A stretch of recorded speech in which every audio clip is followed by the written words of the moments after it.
Hiya! Welcome. Coming at you live from my laptop. So, this is my Adobe Illustrator file for Nihilister. I already have a couple layers. I wanted to make sure my layers were shown for this stream, so that way you guys can see how much we're working on. But yeah, if you're new here, if you haven't seen what exactly I'm going to be making, this is Nihilister. This is the cosplay that I'm going to be spending the next probably year on. Yeah. So I guess I'm gonna go about this build from a professional master level craftsman cosplayer perspective. So I'm gonna do my very best to kind of explain some of the things as if you've never cosplayed in your life, and maybe if you want to try using some of the techniques or advice that I have for cosplaying in general, then by all means, I want this to also be informative for you guys. You know, I like useless information, so maybe you'll never cosplay, but you'll at least know stuff. You'll know cool stuff. Nihilister! Oh, hell yeah! So, to be fair, the wig isn't that bad. It's kind of like a messy... Actually, you know what? Let me open... I have a whole, like, folder. You guys can see this. Awesome. So, I have... like very HD images. I found the highest quality pictures I possibly can. There's also a live 2D viewer where you can view this, like with the animations and stuff. Hard part, the ahoge. I just hate wig styling. Just kind of sucks. Just low key kind of sucks. But yeah, this is what I'm gonna be making. So the best way to start with any kind of cosplay project is to break it down into a bunch of pieces. Okay, so... Was never hurt physically bad until 2 years ago. Had to push a ton of cut steel billets on a pallet. I hit the corner of the ramp I have to go up. Hit swung me hard to the side. Went to push again and felt my bicep tendon rip. Felt like paper tearing. This wouldn't have happened if work fixed the electric pallet jack and not just saying they did. Almost 40 now and I don't have full range of motion for. Owie! With her backside? Oh, no, the situation on the backside would be a problem with Modernia if I decide to go with Modernia, but honestly, I'm just vibing with Nihilister so much more. So this is the backside. It's mostly just cannons and tail. And maybe if Nikkei sees this project and every day I work on this, we beg Nikkei to buff Nihilister to make her better because she's too much fucking work for what she is, then hopefully they'll make her better. Kind of a problem? Not really. It can just be a bodysuit. This doesn't have to be like ass out. She is pretty bad. She's like C tier at best. Yeah, most of this is gonna be foam. So the best thing to do to start any cosplay is to break it down into different pieces. Now, Nihilister has a shit ton of pieces, but we can at least break it down, you know, like head with the wig, and then we can... Hold on. It's just easier for me to zoom in with like this image instead of instead of the document. And then we can move down to like, you know, I guess like the body, right? It can be its own separate thing. So the body includes, you know, the neck piece and the shoulders and the whole bodysuit and the breastplate and like maybe the hips and like the groin flap here, right? She's the best Pilgrim Burst too by default. Now we have my king. True! And also like the wing. There's like this armored wing piece here. And we'll be able to see this easier a little later on. We can break down like the arms, upper arm, lower arm, wrist, gloves, legs. There's kind of like a fabric part on the underneath side. Thighs, kneecaps, shins. Shoes I usually put in their own separate category. I can relate. Today's been a rough day for me so far. I ended up accidentally spraining my ankle real I'm bad. sorry It to hurt. hear that. I stepped out of a truck and put my right foot into a hole, and then I put my weight on it and it folded. Fine though, I'm tough. Big it out. Don't tough it out. Get it checked out if it keeps hurting. And Pico, thank you for the prime sub. T. James, thank you so much. Thank you for resubbing. I actually don't know how heavy this is gonna be. So the way I am working around that, so as you can see, there's not really much room to have super thick support straps if I want to make this like 100% accurate, but I'm gonna have to anyway.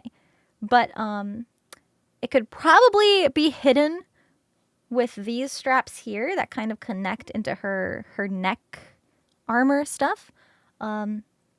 So what I am going to do for this, the best way to go about the support structure is to know first exactly how much weight you're going to need to support. So before I do any kind of structured support, I'm going to actually fully build the dragons completely. So I know exactly how heavy it's going to be. And then there's going to be some kind of curved support structure in here. They're probably not going to be able to move around too much, which is a sacrifice we may need to make. Another option, which is something I don't want to do, is to just have the dragons and the tail on their own separate I kinda have to. stand. The more I walk, the less it hurts. I'll be fine, but if it gets worse, I will go to the doctor. You better! I promise. Yeah, making the big-ass dragon heads. And they're also not the same. Yeah, I do have plans to do LED lights. And also in this image specifically, where is it? This one. I might end up painting the dragons like this instead of this to make it look like they've just been like shooting stuff, because the paint job on these looks so cool. But you can also see the smoke coming out of them, out of the cannons, and I really want to add a smoke machine, like a fog machine inside. Not door friendly. It probably also won't be elevator or stair friendly, but that is a hurdle. Where are we looking at Nihilister? This is the cosplay I'm making right now. So yeah, there's a lot to plan. But the idea behind the separate stand for Nihilister, like for her dragons, is that there's actually nothing. I advise any injuries get checked as soon as possible. Yes. I hurt my back at work and held it off. 6 years later and I'm still feeling it, Mr. Krabs. Oh no! Yeah, escalator, to be honest, I do plan on making this relatively detachable, so I'd probably be able to like take the, like detach them from their connection point here somehow. But yeah, TLDR, there's actually nothing physically holding this on to Nihilister. Hold on, let me show you guys. Let me open. I cut myself with a Stanley knife after cutting a zipty. It barely hurt but bled like pretty good. I didn't let it stitch. I just thought fuck, ran to help while licking the wound and got it disinfected and covered with a band-aid. It didn't cut the skin all the way, so it was just a flap of skin on my index finger. Oh, Cool scar though. I'm opening a new tab, but I only have one monitor on my laptop, so just to be safe.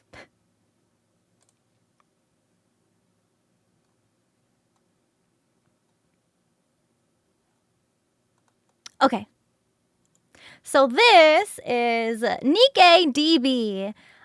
It shows the Chibi Live 2D, or it shows the Live 2D visualizer and the Chibis in the game. So you can go to the Chibi and type in Nihilister.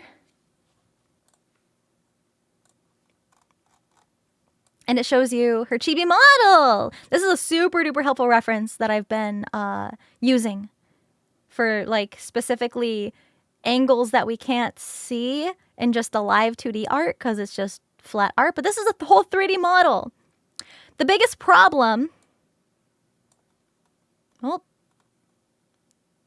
Do you see it? There's nothing! There's no straps attached to her back. You see that gap between her back and the dragons? It's floating behind her. That's why I was like, well, okay. Last case, like very last resort scenario would be to build like a stand with like a clear support beam. And I would just stand in front of it. Actually, there's a really funny animation. So you can play different animations. Like if we're talking about injuries, then I almost chopped the top of my finger off. We're not anymore. We're talking about cosplay. Yay! But look at this. When she's talking, the dragons aren't animated.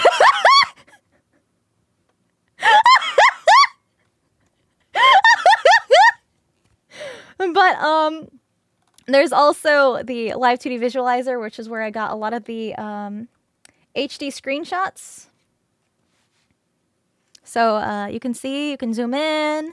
I like the static images though. And then all of the different positions that she's in. Including her boss fight. Oh, this one. Including her boss fight. And this is important because I am making a face mask designed around her boss. This is like the best resource. So I'm just going to leave this up for now. Go back to Illustrator. So, first things first. Where I always like to start on a cosplay build is at the feet. The feet. Why? Because if you're making something, sometimes it takes a little bit for you to get used to getting back into the craft.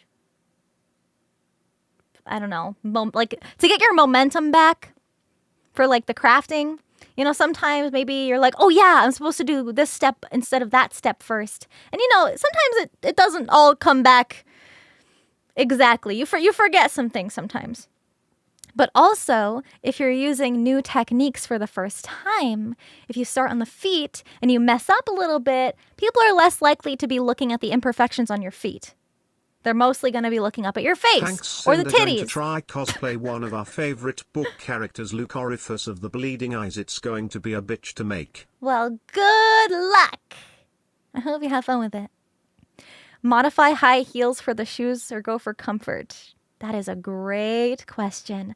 So, I've given this a lot of thought. A lot of thought.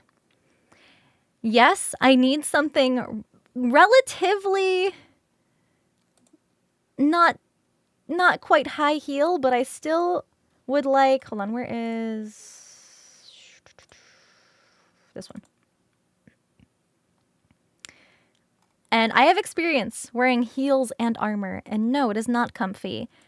However, I'm getting new gel inserts for maximum comfort, and the heel isn't as high as some of my other ones. I'm so excited. So what I plan on doing, because I also want to make sure I have stability and I'm not going to lose my balance being in all this armor and stuff. So I have a picture of the shoes that I'm getting. And you're going to be able to tell pretty much what my plan is going to be right after you see them. Boom.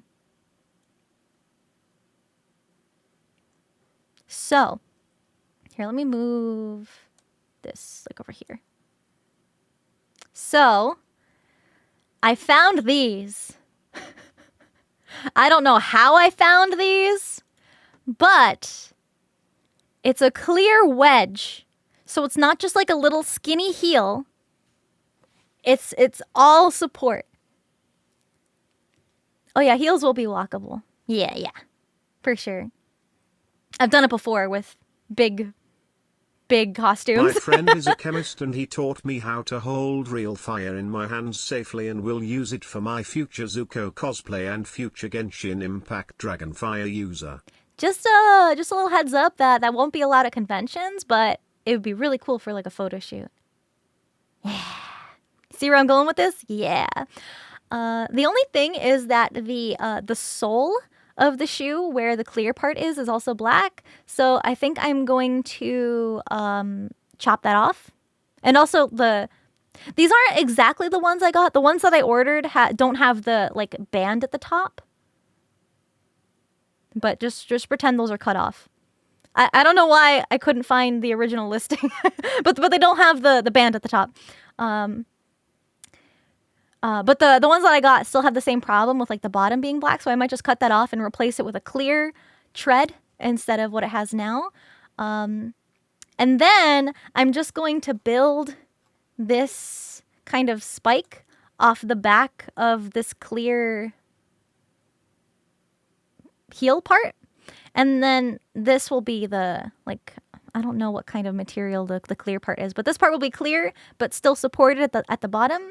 And then I'm going to add the little spiky toe pieces on the sides of the shoes. Acrylic? I don't know. I've seen it called something else. It's not acrylic. It was something else. I don't remember. But yeah, so this is my plan for the shoes. I am so excited. I am so pumped. So pumped to get these shoes. It's probably going to take a while for them to be delivered. I think they're like from China or something. But yeah, and another thing that I'm really excited for is, it's kind of hard to see in this picture, but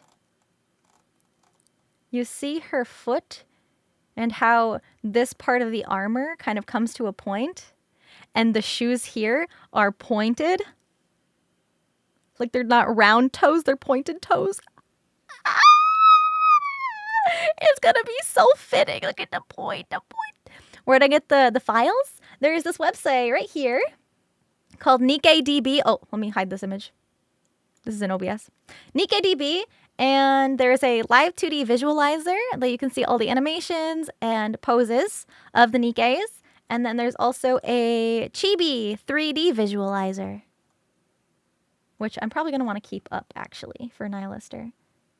We do select Nihilister. Bada bing, bada boom. Yeah, there she is. So cute. Alrighty, so you see the vision now with the shoes. I'm so excited for it. So you remember how I said it's important to break this down into a bunch of pieces? That's already been done for me because Nikkei has live 2D artwork. And if you know anything about live 2D, like models, it's all separate layers that are animated. And there is another website that has layer maps. These are all of these separate layers of that standing Nihilister pose. These are all the separate layers of her shooting pose. These are all the separate layers of her cover pose. And these are all the separate layers of this promo artwork. This one.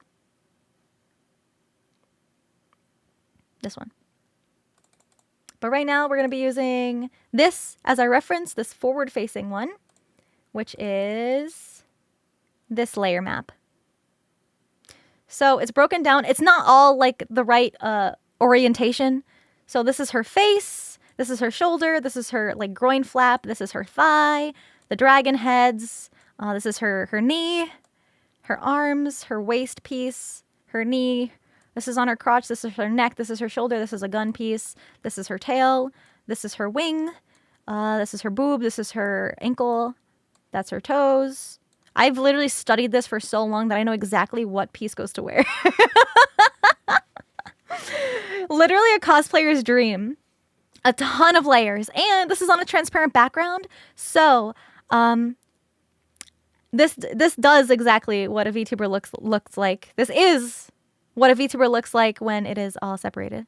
There's actually a layer, like a file, in the model settings that looks exactly like this for VTuber models. So I spent a long time before this stream making this pattern folder. And what I did was I went through all of those 4 layer maps and separated out individual references.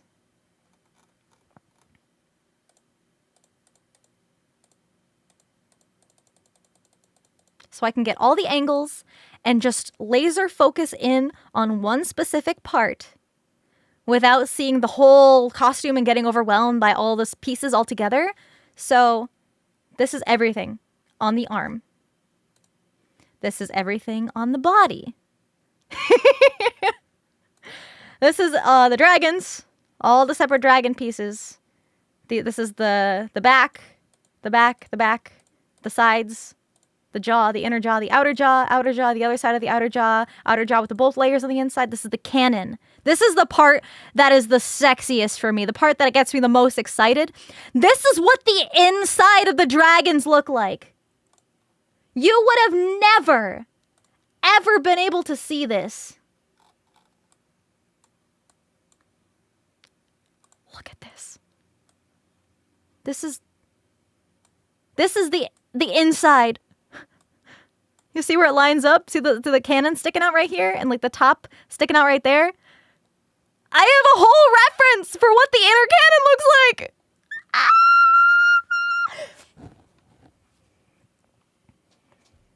I love cannons.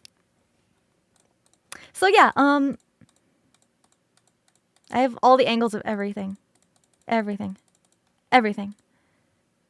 But, oh, and the mask. Oh wait, let me show you the mask.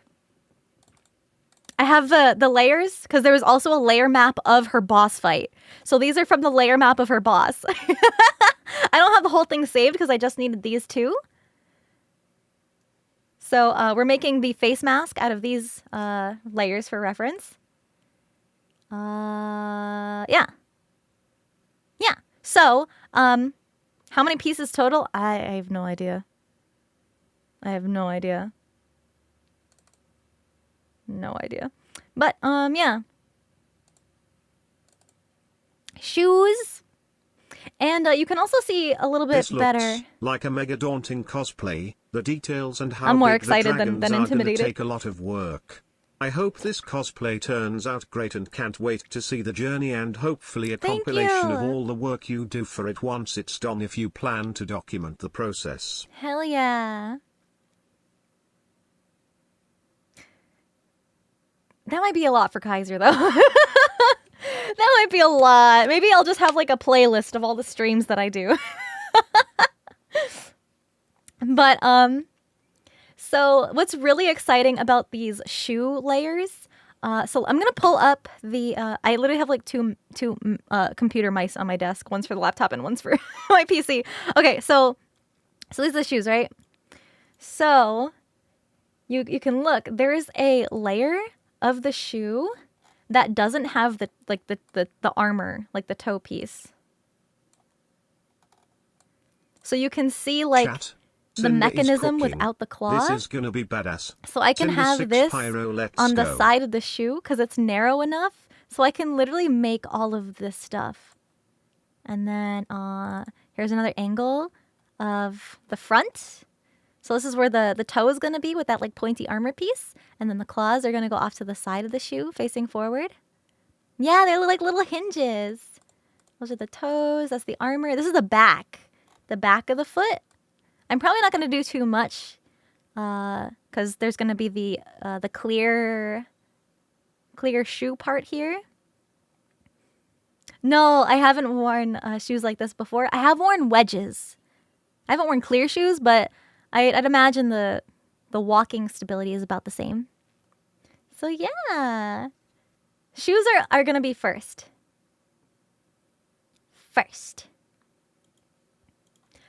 So, now that we've talked about quote-unquote planning Because honestly, like research is one of the most important and sometimes lengthy processes when you're starting on a cosplay. Research includes finding reference images, which I did. It also includes sometimes like techniques, like maybe even finding shoes, like that's research, you know, finding the right wig, finding the right materials. The brain cell burning phase. Sure. What's up, Poofy? Nice to see ya. Mira Jane from Fairy Tail. Oh my goodness. Hell yeah. Yo. The Satan soul. Good luck with that wig. So, the research. Another thing that I did for research was obviously the layer cutting. And that took a long, long time. Very, very long time.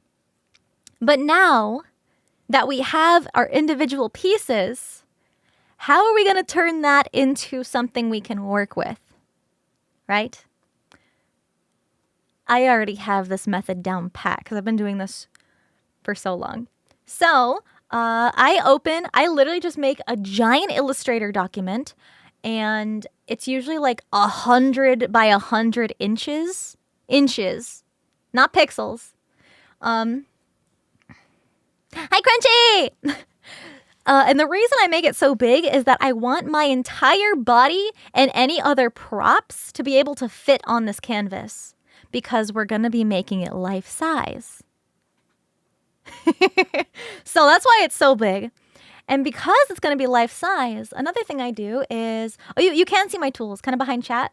So where there's like this rectangle tool, the shape tool, there's a line segment tool. And if you take your line segment and you hold down shift and you drag down, you can see that it tells you how many inches. I think you can change it to centimeters too. For my EU Pyro Pups, it tells you how many inches long this line is, and you keep it straight by holding down shift. I make the line equivalent to how tall I am. So this layer right here is my line for how tall I am. And you want to position your character. You want to scale it up or down to fit where the line goes. It can be kind of hard with heels to gauge where, you know, like the bottom of your foot would be. But it doesn't matter. Sometimes when you actually go to printing out these patterns, sometimes you might have to adjust the actual vector to be bigger or smaller, which is okay. But this is just to get like a general size guideline on how big we want these patterns to be. And the reason, I know there's probably like alternate free programs to use. I just really like Illustrator because Illustrator specifically uses anchor points and vectors instead of Photoshop, for an example, that uses pixels. Okay, pixels and anchor points are different because if you take an image made up out of pixels, pretty much any image you can get off the internet, if you make it bigger, it's going to get pixelated, right? Because there's only so many pixels, right? So if you make it bigger, it'll get blurry. With anchor points in vectors, it doesn't matter how big or small you make it because there's no pixels. It's made out of little points that connect the dots, and as long as those dots are there to be connected, you can make it as big as you want it to be. So when we go to print out our pattern, they're going to be nice and crisp, and we're going to be able to see the lines easy to cut along the pattern lines instead of having a big, blown out, blurry, fuzzy image. I'm nerding out so hard. So for an example, a lot of cosplayers, I was using this technique before it became like really, really like mainstream because I thought of this on my own, and then a bunch of other cosplayers, I'm not saying I created this technique or anything, but it's something I see a lot of cosplayers doing a lot recently, is they will print out the entire character, like life size. They'll print everything. And one, sure, it can be helpful to get like a life-size reference, but then you're using a ton of ink, and I don't like spending money on ink, especially like colored ink and like a colored printer. I don't want to deal with all of that. And I also don't have a wall to tape up a life-size version of this. So what I like to do is save on ink and create line art. Ink is hella expensive. And also, you know, like let's say we make the pattern and if it's too big or too small, we can scale it down or up and then reprint it again. And what I like to do, so I don't waste paper, is if I print something out and it's the wrong size, I'll just flip the page around so it prints on the back side. And then if the pattern is too big for one piece of paper, you can just tape it together. Yeah, easy peasy. So I don't have, oh, actually, let me check my files really quick. Let me see if I can show you an example before we get started on what we're doing. So you guys aren't like, huh? Huh? What do you mean? What do you mean by that? Hold on.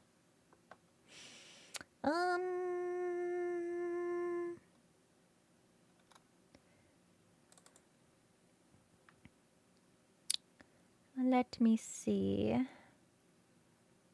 This is why in my work domain where we do large-scale printing, we primarily use Illustrator because it's all vectors and darker points which makes the job easier, but also have higher quality prints, especially when you use 150 foot by 30 foot canvases. Cinder 6 noted. Okay, I found a really, really good one. So it's kind of going to be a little obscure. This is something that I made a pattern for that I never ended up making because you'll see. Okay.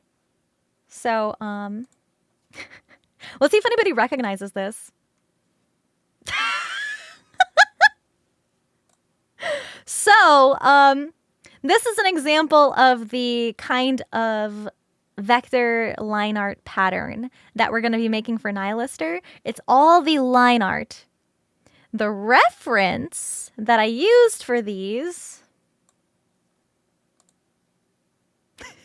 guess who? I was going to make a little yokai Iron Mouse mask. I might still get around to making this. I was just like in like a little bit of a vector pattern making mood. So I made Iron Mouse's yokai hunter mask. And so let me hide these layers really quick. So this is a really handy reference sheet. This reference sheet is made by Ipa. He actually made the reference sheet and designed the Pyro Pups, if that name sounds familiar. But he does a lot of different like character design stuff. So you know what I did, because he's got these really handy dandy references. Oh, I think I did that one too. Yeah, I did both masks. Yeah, I started working on this one at the bottom too. That's right. I was gonna make a couple different masks. So what I did was scale this to life size, at least to my measurements, and then because Ipa was so handy to give us the front view of what the mask on the side of her head looks like, I just traced around the artwork to make a little line art version. And then I took the same thing and scaled it down to the actual head proportion and tried to figure out with this angle how big it should be. So that's why it kind of fits at the top and bottom here. But this is what it looks like from the front. And then I did the same thing for this other version of the mask down here. This is the bigger one. I didn't know if I wanted to do like a bigger one or a smaller one, but yeah, this is from one of Mousie's outfits. It'd be cool. Yeah, it would be cool to make someday. Maybe. But I don't know how much extra time I'm gonna have because I think I'm gonna go full throttle into this build. Oh wait, hold on. Cancel. There's another no saving. There was another there's another Illustrator file open because I've kind of been cooking a little bit already. Because I didn't know if it would work. Okay, I didn't know if this would work, and I wanted to test it out a little bit to see if it would work. So, if you look at her her groin flap. Oh, hold on, give me a second. Hold on.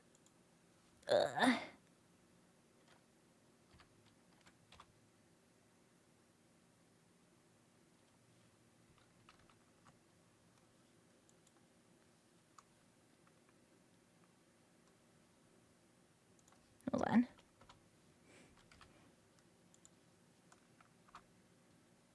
Oh. Just a curious question. Have you ever thought about doing a collab with I forgot that was a hotkey. There we go.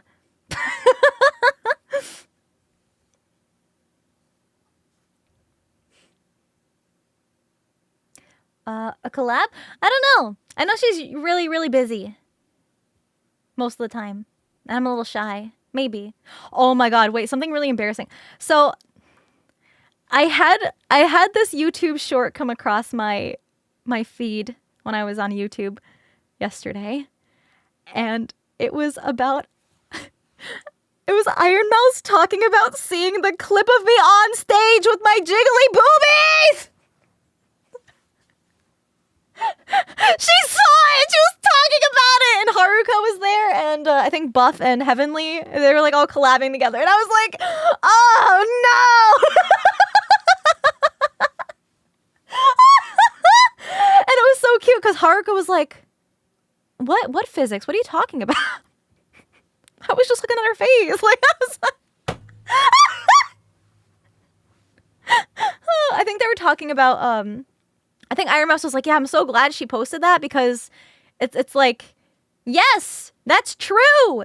Don't bash VTuber physics for being unrealistic. The proof is right here. Heavenly is so fucking funny. Oh my god, he's so funny. If you guys get the pleasure of like bumping into him at a con or like meeting him, oh my god. His vibes are so good. But there's something else that I'm working on. Yeah, I met Heavenly. We went to it wasn't Medieval Times. It was the one that's in Vegas. The one that's in Vegas. That's kind of like Medieval Times. And he was just so funny. Like his comments about the show. Hold on.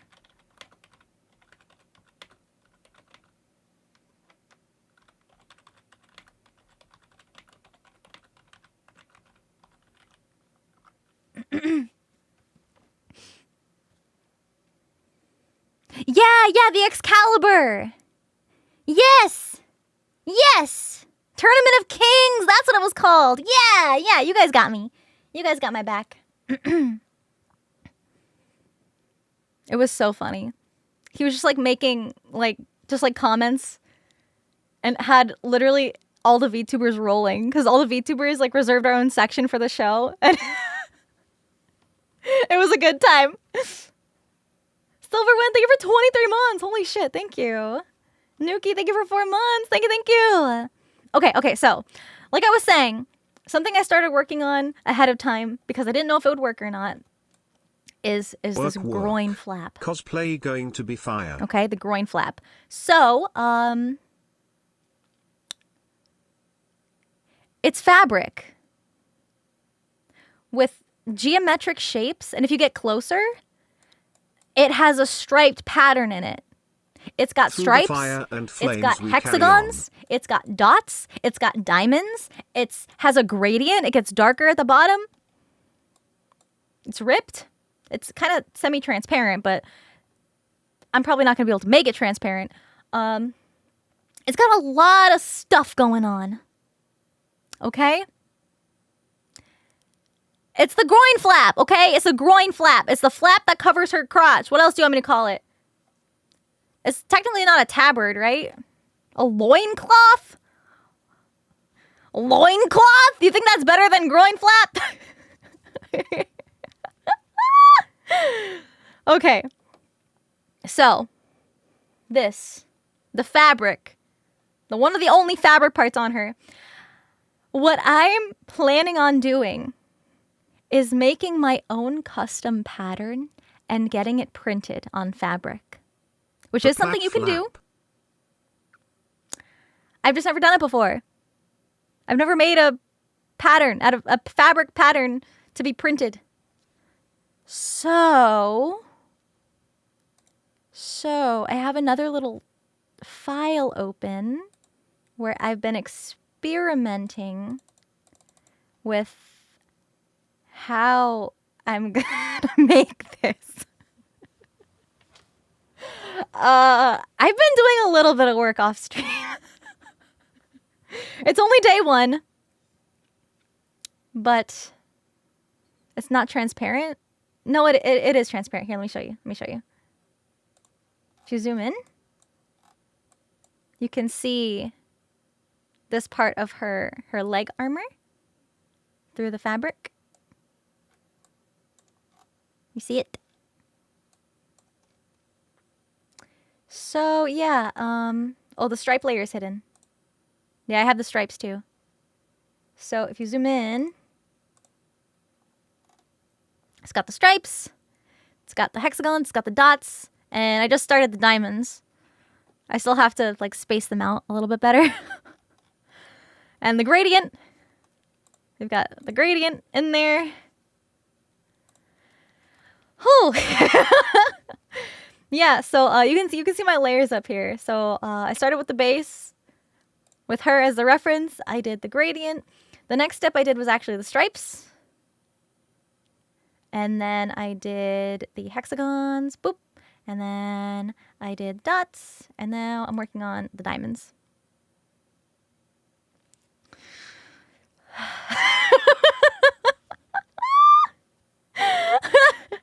Yeah, it's a little bit of work. So, like that yokai mask, the Iron Mouse mask I showed you, that's what we're going to be doing for Nihilister. So we've scaled, I've scaled her to my height, not technically my proportions, but height is a good way to start, and then we can make modifications based off of that. So what I actually have in here right now is probably not what I'm going to start with, but I mean, you know, we've got time. It's going to be a while for the shoes to come in anyway, so it doesn't matter. We can kind of start wherever. And so I preemptively dragged in 2 of our transparent pattern pieces for the wing. I did the wing here. So what that looks like is this.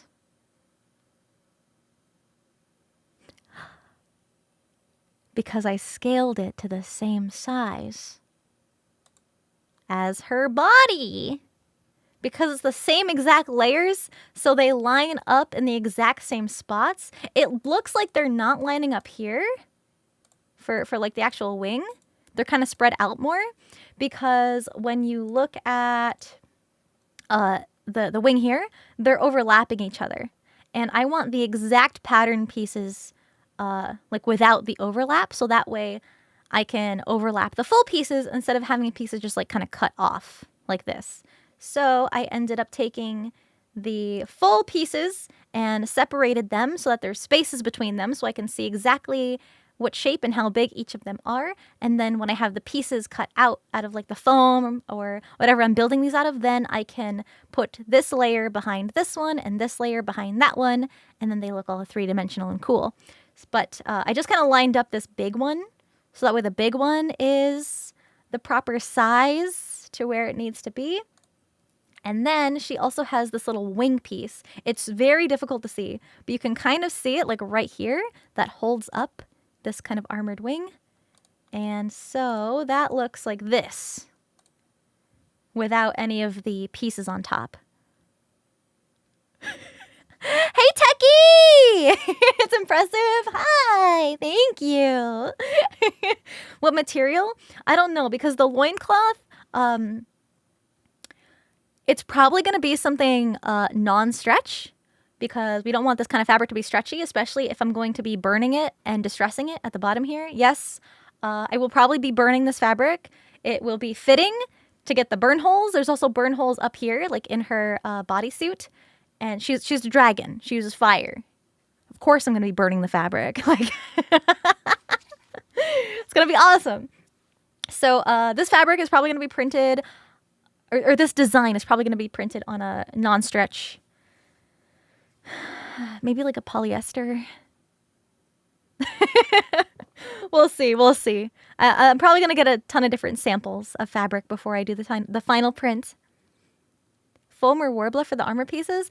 It's mostly going to be foam. It's probably going to be a combination of different densities. I'm probably going to use like really high density foam for the really rigid stuff that doesn't need to bend. But I want to keep this as lightweight as possible because that's why. And I also want to keep this wing really lightweight too, because the rest of her design is relatively symmetrical with the two dragons. And I'm going to attach this wing onto the back piece with her tail and the wings. And I don't want it to be too much heavier on one side than it is on the other, because it's just on one side. Yeah, we don't want it to be too heavy. Another thing, here's another angle of the pieces here. And you can kind of see it sticking out the back. Now, for some reason, it was a little hard for my brain to wrap around how these flat-looking pieces, because if you look at this, right, it kind of looks like it would be one set on one side and then another set on the other, and they don't really connect. So I wanted to see more. Like, are these pieces separate? Do these tiny pieces also have a backside? Like, are they the same on the front and the back? So I used my other resource, NikkeiDB, to see the Chibi 3D model. And I'm like, okay. Oh, mega zoom. How does the wing 3D? How can I see the wing, please? Can I see the wing? It's a little finicky. But you can kind of see, boom, right there. You can see that it's curved around the top, symmetrical on the back. Actually, wait. Let me do the talking animation. Her hair is kind of getting in the way. But you can still kind of see it like a little bit, like the tiniest bit. Look at her run. She's so cute. She's so cute. Oh, here's a better angle. There we go. Oh. There we go. Perfect. Can I pause you? There we go. Hold on, I'm kind of blocking it a little bit. I don't know how to move her. So that way she's on the other side of the screen. Hold on. Pause. Pause chat. Why don't I do this? Uh-oh. Come back. Is it not gonna window? Windowed mode doesn't work. Okay.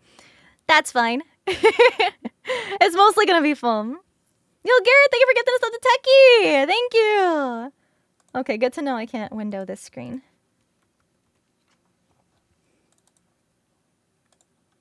But yeah, it's all like rounded shapes front and back, and you can kind of see, it's a little difficult to see, but you can kind of see that they're all double-sided and they all are kind of rounded, and so they should all be able to fit around each of these little like supports for the wing. So they'll look the same on the front as they do on the back. Perfectly symmetrical. Mm-hmm. If you're looking for some inspiration with foam, I would recommend looking up Kamui Cosplay. She has some good tutorials. Mm-hmm. Kamui Cosplay has tutorial books on how to like make stuff. She has foam making, warbler making, LEDs, patterns. She's got like patterns for leg armor, patterns for breastplates, patterns for like hats and masks and horns, all kinds of stuff. And the patterns look exactly like the ones that we're going to be making today, where it's just like the line art that you print and cut out and trace on a foam and put together. Kinpatsu Cosplay also does patterns similar to this. That's another really good resource to use. Kinpatsu, Kamui. There's a bunch of cosplayers out there that have patterns that you can buy. Tapio, thank you for 3 months. Thank you. Okay, so realistically, looking at this is the wing understructure. This is the first pattern I'm going to make. I could theoretically just print this out, but you see how like pixelized it is? So it's harder to get like straight, clear, clean cuts to know exactly where all the little pieces and details are. That's why we're going to be making a pattern. So I like to make a new layer. Boom. Right above the image we're working on. I do no fill for the fill for the color. Just black line art is fine. But for this, because this image is dark, let me make it like a brighter kind of color. Maybe red. Nihilister red. We'll make it a red. And then we want to make sure our stroke is somewhat visible in the properties. It's right behind my head, but it's just a stroke. You want to make sure the stroke is big enough where you can see it. Now we're going to go to the pen tool, okay? This is what we're going to be using the whole time. So, it doesn't really matter where you want to start. Yeah, we're working on Nihilister. Okay, so I guess I'll just start at the base of the wing. That seems like a good spot to start. Okay. Gonna make sure this fills the whole canvas. Good. Okay, pen tool. We want to make anchor point number 1. Boom. And then, in order to get clean curves, to get the pen going in the direction you want, we make our second anchor point around the curve of this wing. And you want to click and hold and then drag. And you can see by dragging, it makes a curve, like a little arc. So we want to kind of line this up approximately where it is on the art. Let go, and we have our line. Yay! Now that I can see the line thickness, I might make it a little thinner. Yeah, just a little thinner. Okay, so now you can kind of see. Oh, now you can. There's this little handle. They're called handles. This little round part that's sticking out of the line we just made. Those handles can be useful to adjust the curve of the line. There's also one on this side, so it goes straight across. But sometimes if we're trying to go in a different direction, the line gets all wonky if we have this one sticking out still. So to get rid of that, you hold down, oh, come on, Alt on your keyboard, or yeah, I think it's still Alt on Macs, right? Hold down Alt and it gets rid of that anchor point, or not the anchor point, the handle that was on this side, and it still keeps the handle on this side over here. So when we go and make our next anchor point, it's going to go exactly in the place that we want it to be. And then, again, we do the same thing. And I just like to work my way around. Oh, wait, you know what? Looking at this now, you see how there's this kind of angle that goes this way and then it goes up and around. I think this darker piece, like right in here, is the back side that we're seeing. I think it might be the other side. I wonder if it's like two pieces here. I think that's how I'm gonna interpret it. Although it might be more structurally sound if I don't. We can do both. We can do both. Wiggly Sword, thank you for the Prime sub. Welcome. Tips on cosplaying like Mega Man X? Yeah, huge tip. I don't know specifically, but Mega Man in general, there's a ton of tutorials out there. There's a ton. Okay, actually, I'm going to undo that because it kind of looks like it has a bit of a curve. So I'm going to add a tiny curve. There. Boom. Boom. This is why I hate really blurry reference photos, because it's like, does this curve? Or is this a sharper angle? I think it has a bit of a curve.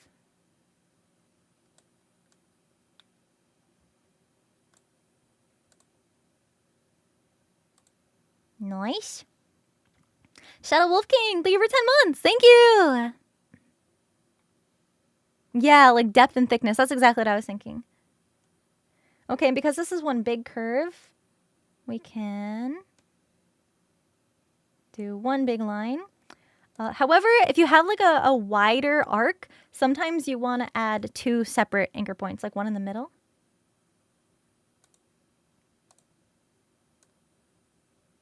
Bada bing, bada boom. Like right here.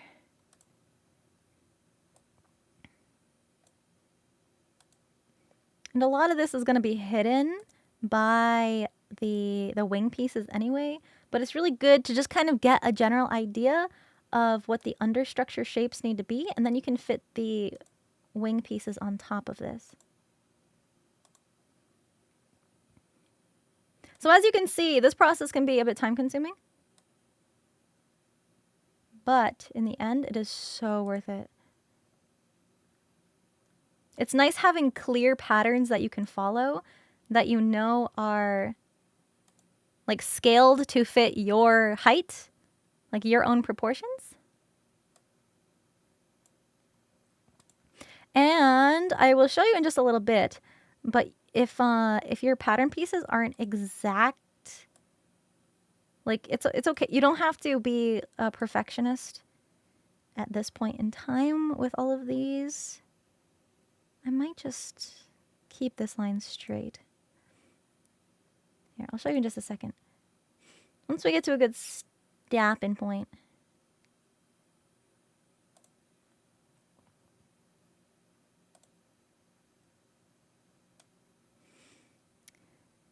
And so here's the thing. I originally thought, like, maybe I shouldn't stream this part of the process because it is very tedious. It is very time consuming. And I'm like, no, this is going to be like too boring.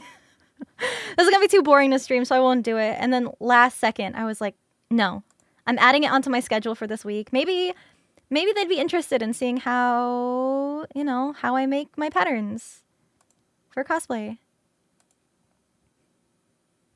And pretty much since my very first competition cosplay was made using this technique, and I've been using it since. And that was like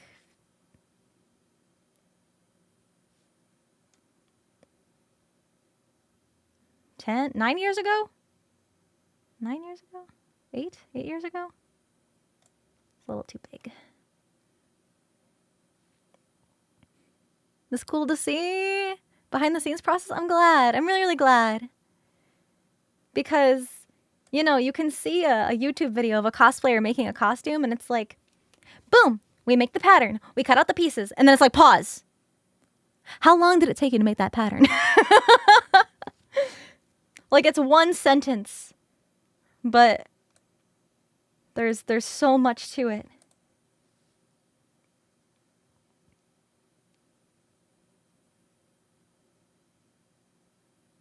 Okay. I think maybe I want to make this part curved more.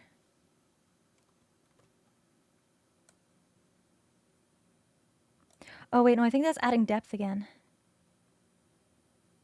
Yeah, wait, that's adding depth. I don't need that. Well, it makes it so much easier for me.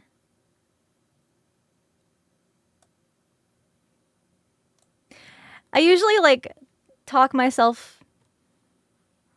while I'm making stuff. But this is a really good example of what I meant by using 2 separate anchor points to make one curve.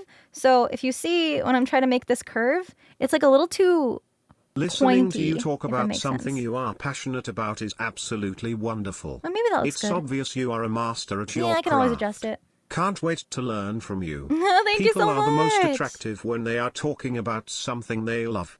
I could yap about cosplay for forever. And ever and ever. Aqualex, thank you for 21 months. Lansora, thank you for 19. Thank you.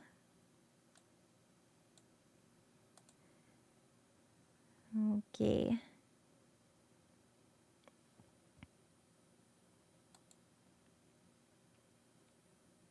Oh, wait, you know what?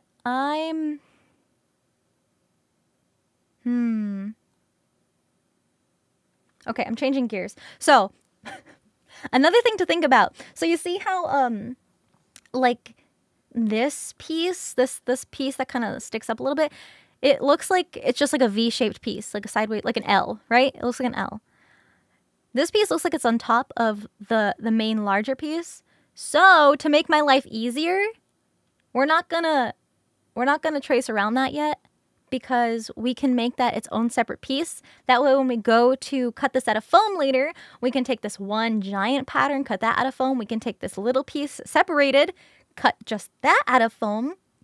But also, something that you can do when you have your patterns is to use the same pattern for more than one piece.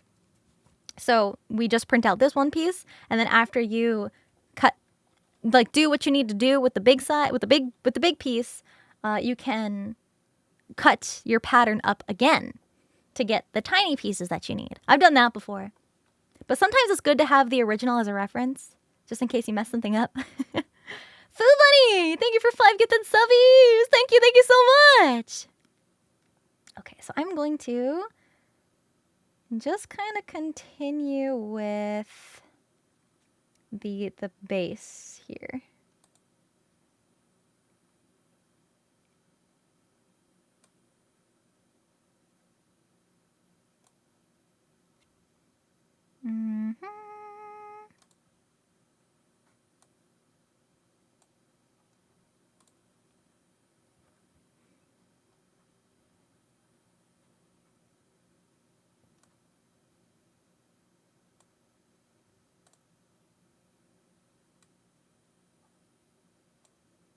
It can always be a little tricky when you do a curve going one way and then a curve going the other way, like a little inverted curve. It's something learned with experience to know exactly where to put the anchor points to get exactly which curves. But hopefully you just watching me will give you a bit of an idea.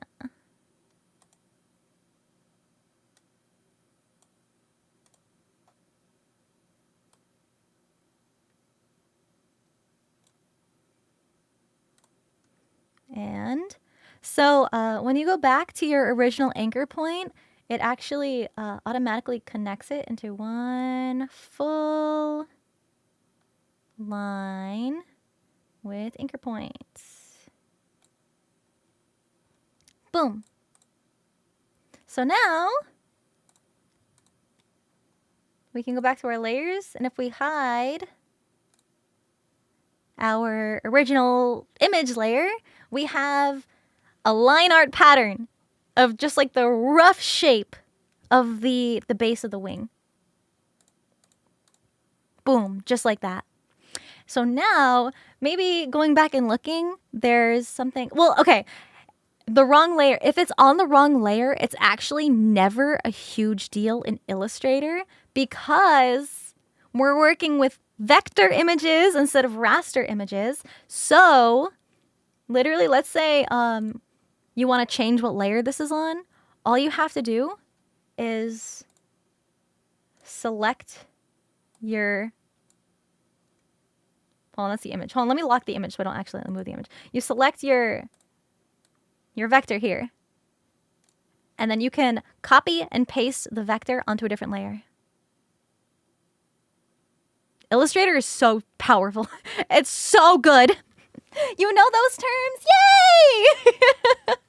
I tried to explain it a little bit before, but yeah. So another really cool thing that you can do with anchor points is, let's say maybe, let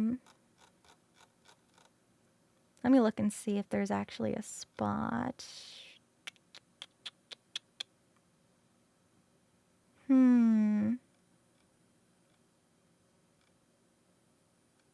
I guess like right in here. Right in here, you see how there's like a bit more, like it looks like this line could have been a little bit lower than it is now. With Illustrator and your anchor points, that's not a problem. Dark MC, yo, thank you for 25 gift subs. Thank you. Thank you, thank you, thank you. I really appreciate that. God damn. Thank you. Thank you, thank you. Okay, so we want to take the second selecting tool. So this is a general selection tool, and this is a direct selection tool. So by using this one, we can select directly on the anchor point that we want, and then we can move just that one anchor point. So I can adjust it a little bit to fit that curve. And then to make it match, I can select this anchor point and move that one around a little bit. And just like that, I fixed my outline. It's so cool! It saves you so much time from like redoing it over and over and over and over again. So there's a little gap here. And also, let's say if maybe your curve isn't quite right, you can take these handles that I was talking about earlier, and you can move the handles to get a more dramatic, you did a really good job, or shallow curve. I love this program. And I was all self-taught on this stuff. I didn't take classes for this. So I'm just going to go in and adjust this little tiny bit.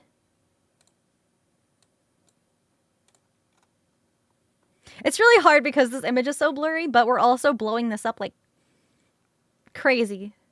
Crazy scale. This program is Adobe Illustrator.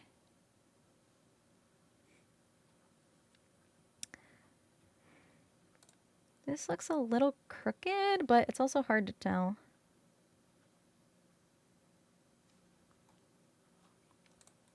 Another thing that I do to see if something looks okay or not is I will just zoom out.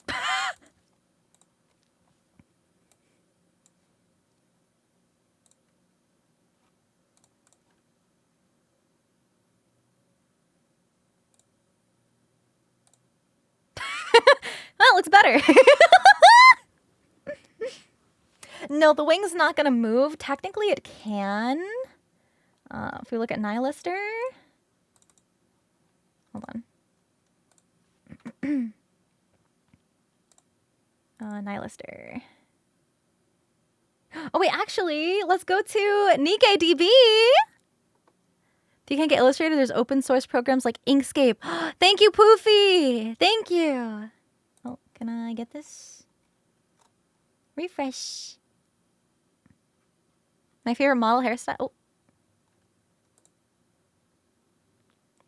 I don't know, actually.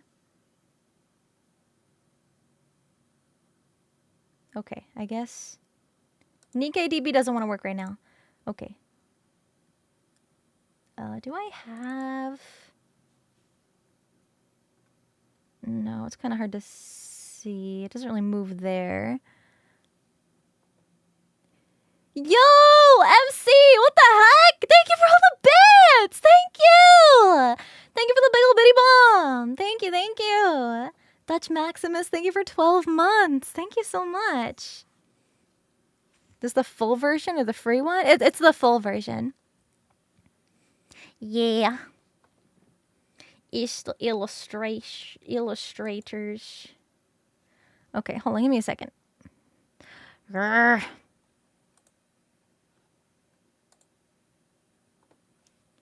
Okay, there we go. All right, let's go to the Live 2D Visualizer. Nihilister.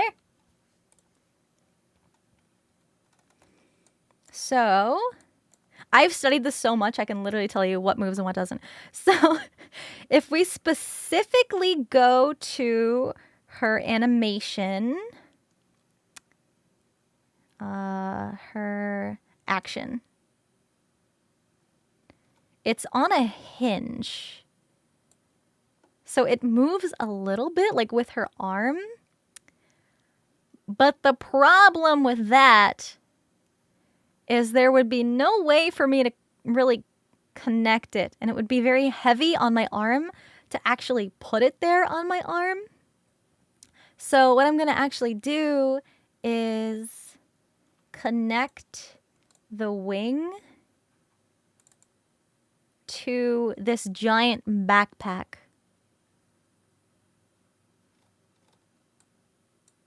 Like the front side of this backpack thing.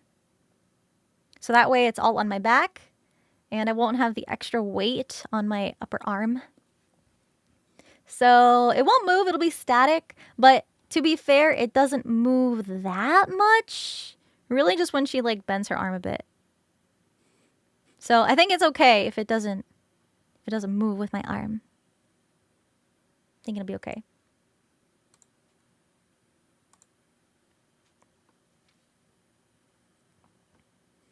You got the Doc Ock thing going on. Actually, when I was doing my research, also, just for reference, when you're doing a cosplay build, research includes, like, looking at other cosplayers. Hold on.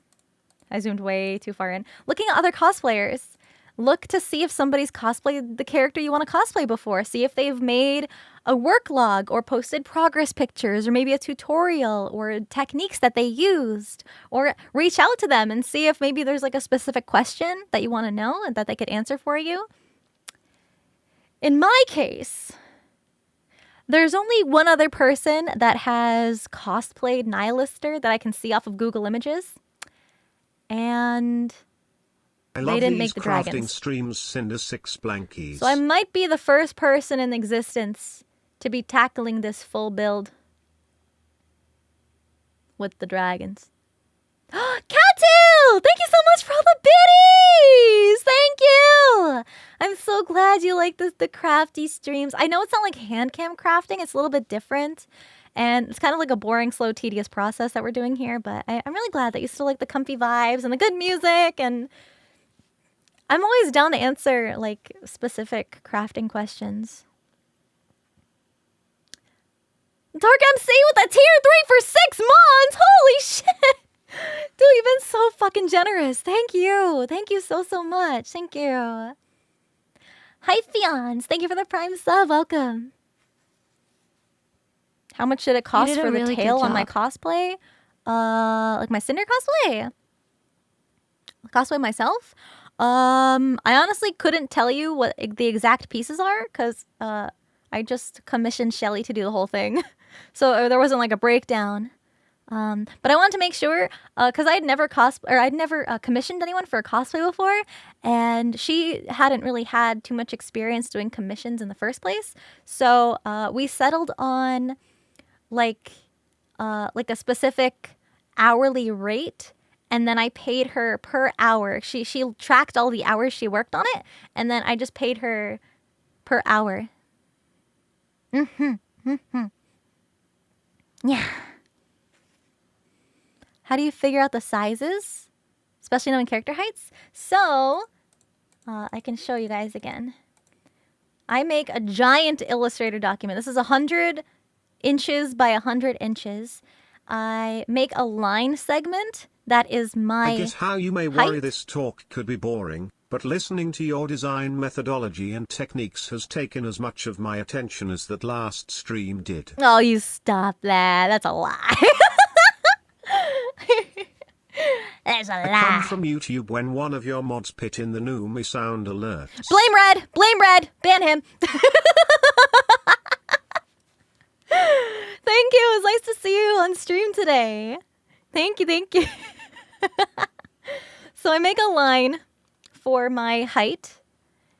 And then I drag in the full body character art. If there's not full body art, usually like even just like a blurry screenshot will help. Just so you know generally how tall to have the pieces of the character. And like to get the general proportions based on height. Obviously, you know, the actual body proportions are going to be different. Like my legs are not as long as hers, but we have the general patterns, and then once we know exactly like what shapes we want the patterns to have, we can go from there and tweak it a little bit to fit everyone's body a little bit differently, you know, depending on what you're making. Obviously, like armor, you know, we can get the exact measurements for the kneecaps and the thighs, but maybe we'll have to shorten the thigh pieces a little bit to get the proper proportions to look right. Maybe we'll have to scale down the knee pads a little bit, so that way it doesn't look too big and bulky on my real legs, because I don't have monster long mommy legs. I don't have the same monster mommy legs like Nihilister. I don't have the same as this, okay? My ankles are not this thin. Those are some skinny ankles, girl. So using that, I've been dragging in the layers. So,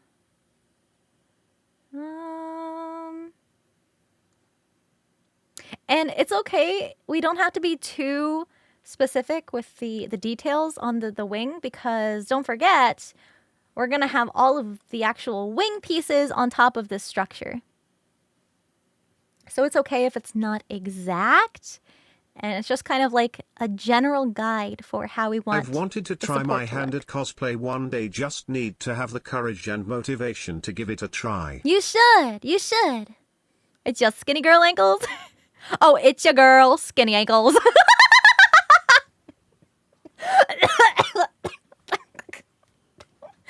God damn it. Shut up. Bjornen, thank you for the prime sub. Welcome. Chalmaine, thank you for 5 months. Thank you.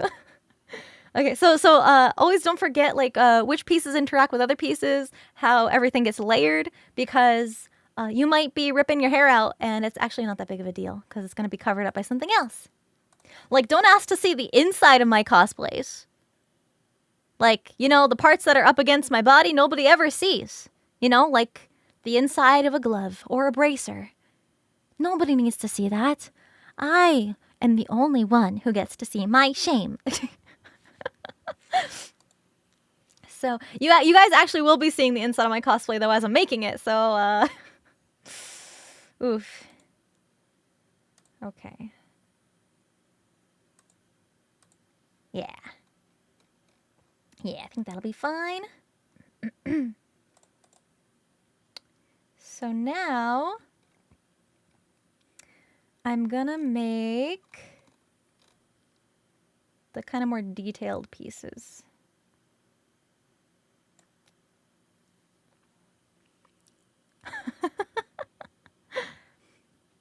For the inside, would comfort be prioritized as much as possible? I'm gonna be real with you. That depends. Ideally, yes. You don't want to be uncomfortable in your cosplay, but if you're a diehard like me and would compete and prioritized accuracy over comfort, don't be like me. Don't be like me. Please. Please. I've actually like injured myself. I've been like terribly dehydrated. It's been bad. It's been bad. I will never forget one of the first times I had a really big cosplay that really, really like overexerted my body. And the first time I sat down to take a sip of water, my hands were shaking so bad from the stress my body was under that I literally needed my mom to like pour the water in my mouth for me. It can be a tough balance, especially if it's armor. But a good way to immediately make something more comfortable is to use softer materials instead of harder materials. For example, use foam instead of Warbler. It's cheaper and more comfy and more easier to work with in some cases. More easier. Captain Lucas, thank you for 6 months. Thank you. Oh, Philly Cheesecake, thank you for 8 months. Thank you. Bunsavi, thank you for 5 gifted subbies. Thank you. Thank you, thank you, thank you. Arcadian, thank you for 16 months. I appreciate it. Okay. This is also taking a little bit longer than usual because I'm getting distracted and I like to talk to you guys. Okay. So now we're gonna break down this piece here. I'm gonna start.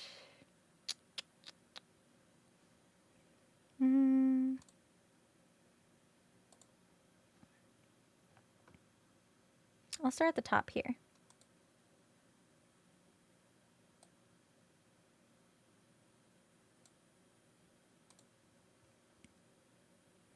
And depending on how detailed these pieces are, you can make these, the lines thinner or thicker.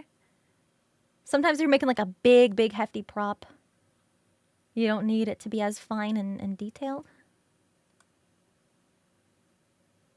But I'm a stickler for the details.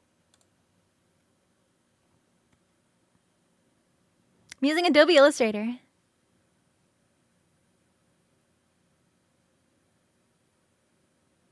Okay, so this is kind of going to connect here. And then I'm going to go back and grab my direct select to adjust this to make this line straight.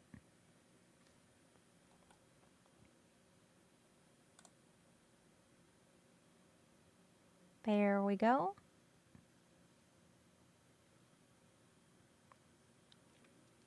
And I think if I can, I'm going to make a separate little line here to kind of smooth out this curve. Just like a tiny bit.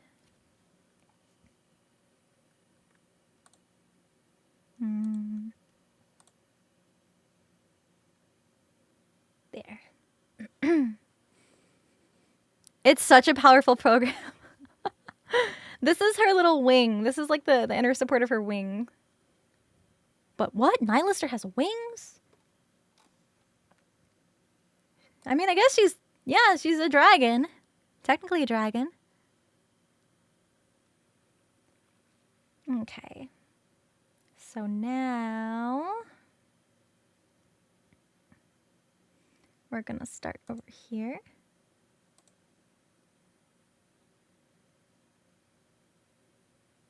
And make this curve.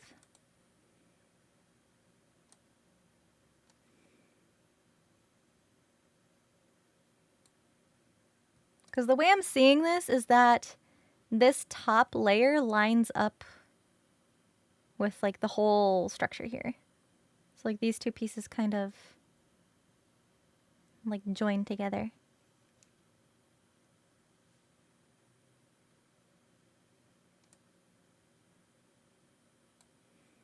I'm gonna use some creative liberties with this part, I think.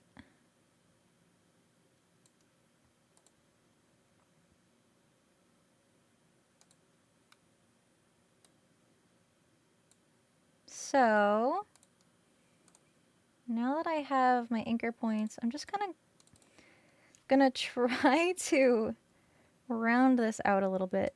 Because if we look at the original, it's kind of like it's kind of like an oblong shape, and I want it to be more round. I just feel like it'd look better round. It's oblong.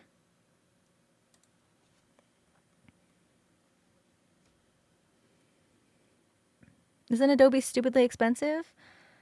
Not when you have connections to be added onto their Adobe program.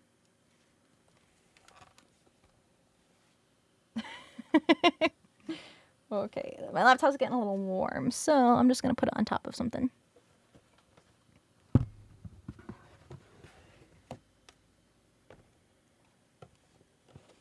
There we go. Connections. Sneaky Sniper, thank you for 11 months. All right.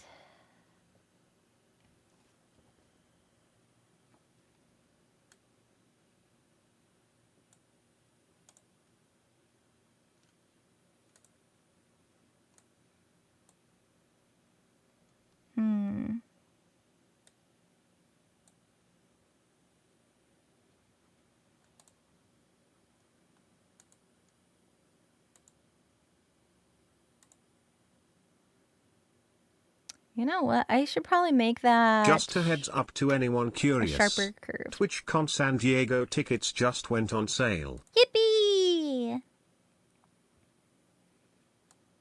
Get your tickets.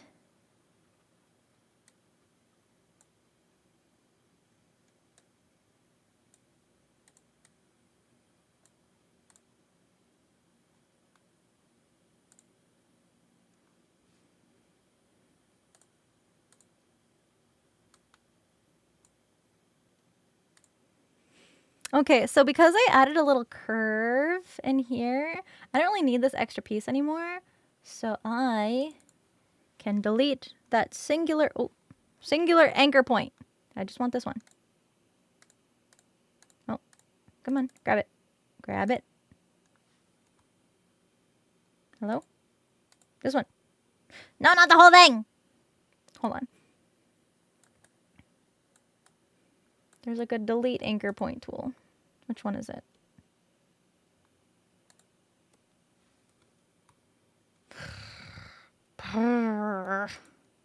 It's one of these. It's been a while. Oh, I just click on it. There we go.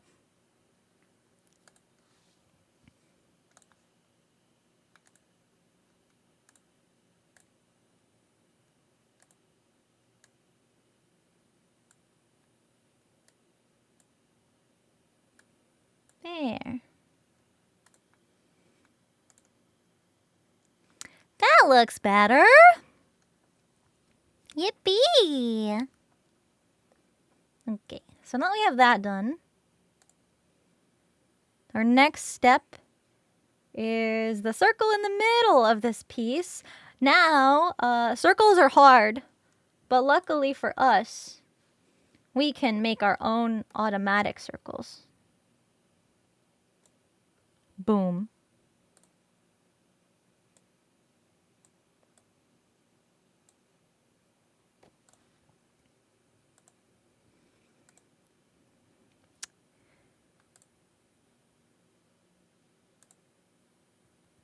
I think that's the right size. I don't want to put it exactly where it is here. Maybe a little smaller, because it's not completely centered in the art. And I want it to be centered when I make it.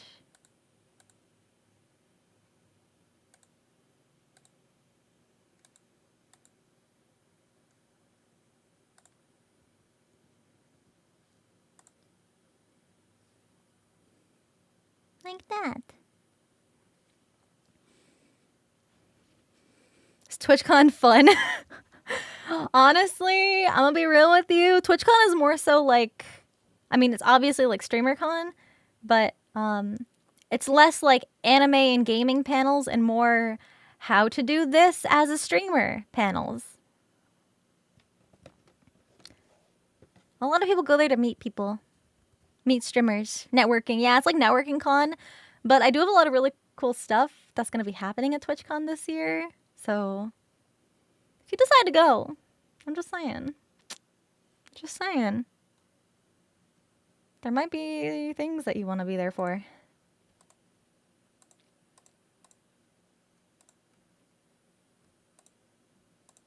It's really come together. Kind of. Not really. I see the vision. Okay, I'm also going to make...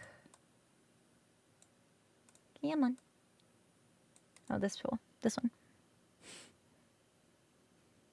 Yeah, they do have artists, an artist alley there too. It's usually not as big as most anime cons though. Yeah, I am so happy it's back in San Diego. I'm happy because there was a really yummy ice cream place that I went to that I really liked and I want to go back there. That's it. That's it. But also Vegas was just really overwhelming for me.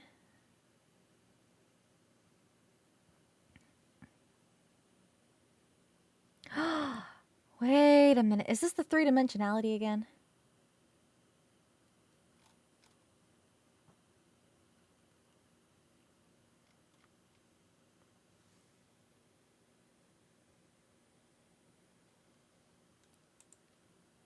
No.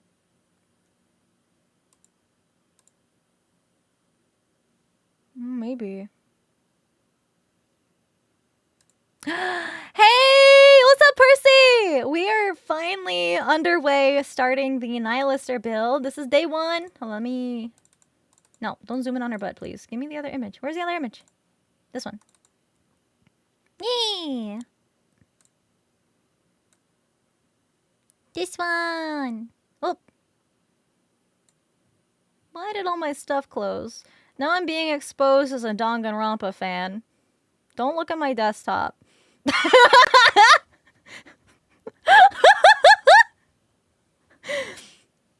And I oop. So right now we are working on the patterns, the vector patterns, and we're working on the little wing piece here. This wing structure. Boom.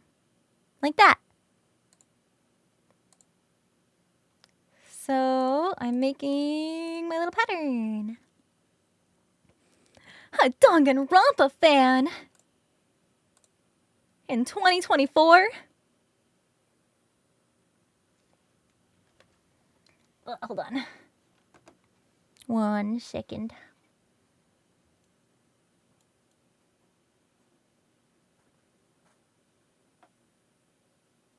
Okay. I sure do like me a good old murder mystery. Okay, so there's some like... I think this might be the three-dimensionality again. So what I'm going to do is get rid of this curve, because I don't know if this curve is exactly necessary. Oh, no, it gets covered. It's not necessary. So to make this a less complicated pattern piece for me, I'm going to, come on, select, get rid of this whole line segment. And then I'm just going to move this. Nope, not the whole thing, just this one. I'm going to connect that straight down. And I'm going to connect that straight down.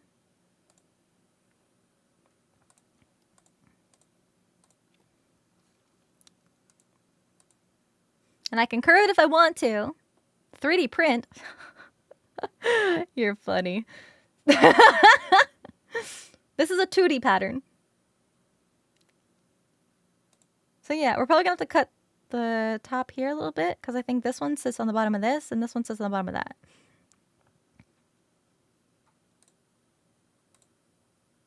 Yeah. Yeah.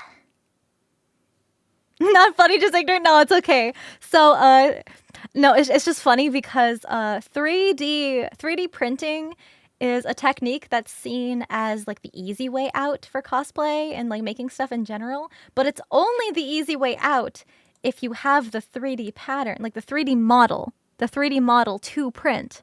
But if you don't, you have to spend all that time custom sculpting from the ground up, completely from scratch, exactly what you want. And unless you know exactly how to sculpt complex shapes in 3 dimensions, then it's pretty difficult because you can't just 3D print anything. You need the file first. You need the pattern. And so a lot of people say like 3D printing isn't real cosplay because you just print it and it's easy. You have the piece after you print it. But 3D modeling is a skill that takes a long time to learn. And then once you do end up printing whatever you want to print, in order for it to actually look good as an end result, you need to spend hours upon hours of sanding and filling and sanding and filling because 3D prints usually aren't smooth. Yeah, exactly, Percy. Sanding and filling in the lines that they make. Yeah, because 3D printers print in layers. They, like, say you're printing, I don't know, a box, right? You're printing a box. It's going to make a 2D square shape first, and then it's going to go around the edges of the box. So it's going to go around and around and around the square in a big spiral. And every time the hot plastic cools, because that's essentially what 3D printing is. It's plastic that gets heated up into like a paste, and the paste is what's being put out onto the 3D print table when it prints. So when it cools down, it becomes that hard plastic. But because you have the hot plastic cooling down on top of other cool plastic, it creates a line between where the last print line was and where the most recent print line was. So it's not smooth. If you've seen, there's resin printers, but resin is crazy expensive. And there's still some sanding. How long did it take to learn printing? Well, there's not much to learn about 3D printing. You just have to kind of learn like the actual software of your 3D printer. Usually just like upload the STL file and then hit go. Back in my day, we used to whittle wood. So yeah, it's a pretty labor-intensive process to have a whole like set of armor 3D printed. That's a lot of sanding, and 3D printing is really, really heavy. Like if you have a lot of it, it can get pretty heavy pretty quick.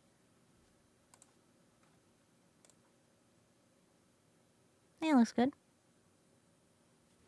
Oh, that's a good point too. Yeah, depending on the kind of print you have and your 3D printer, sometimes your print will get completely messed up and you have to start completely from scratch.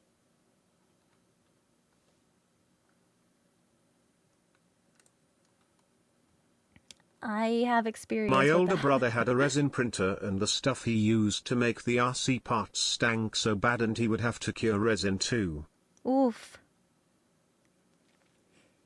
Okay, so because this is mostly covered, How to I'm gonna make get rid of Sinder this happy. extra Announce piece. her I finished her purple pyro pup keychain Cinder 6 head pat. A purple pyro pup. Not canon, but very cute. I can't wait to see it. Thank you so much.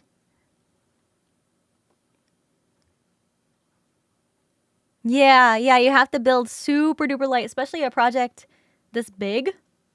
It's gonna get pretty heavy pretty quick. Okay, so I'm going to make this little piece here. Curve. And another curve. Maybe more of a curve. Yeah, like that. Here. And a curve. Boom. And I think it just ends there. Doesn't matter. I don't know if you remember, I'm the person who made Pyro Pup keychains for TwitchCon, and you told me you wanted yours in purple, so I bought purple vinyl for you. Yeah! That's my favorite color. I think I remember you asking me what my favorite color was. I'm gonna have a one-eyed, one-horned, flying purple pup, purple pyro pup. Purple pyro puppy. Mm-hmm. Are they acrylic? I don't think so. Hold on, let me... Hold on.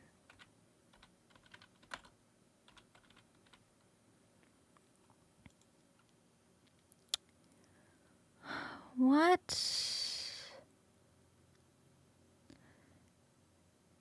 There's like a specific material that clear boots are made out of, and I don't remember what it was called. I'm trying to find it.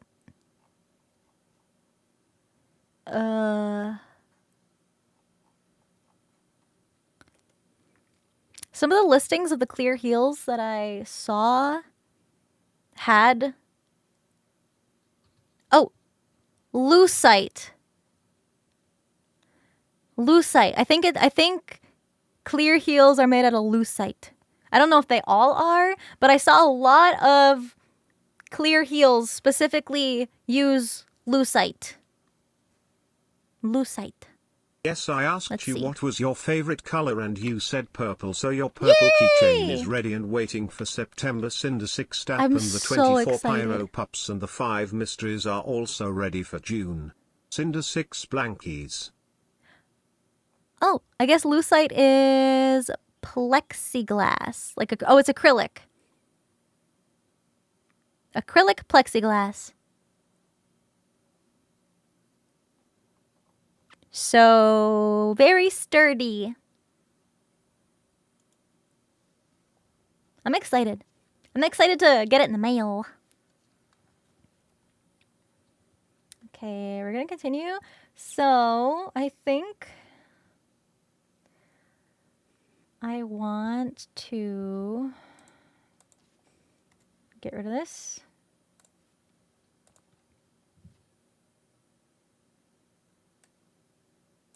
Nope.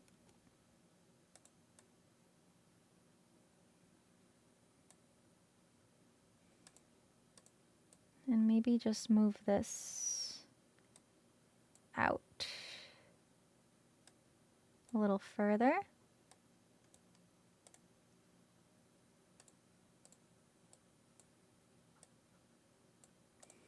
Just to kind of make the construction a little easier on me, because as long as it's structurally sound, then we won't have to worry too much about what it looks like, because it's getting covered up for the most part. But you still might be able to see inside of it a little bit, so I don't want it to look bad. It's not a gun. This is the inner support of a wing.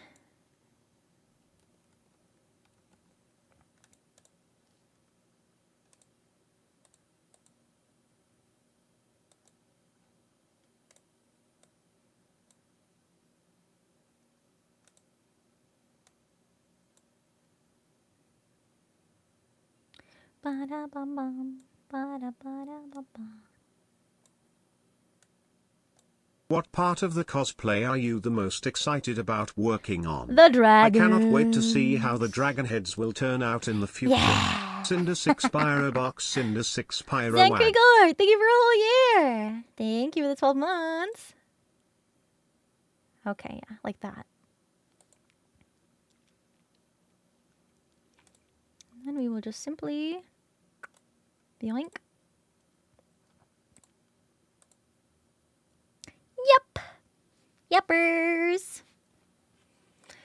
And especially from a cosplay competition standpoint, what's gonna be really awesome. I mean, I'm not competing in this, but I always have that brain. I always have that master level craftsman brain that everything needs to be accurate. But the cool part is that this is what they're gonna be seeing.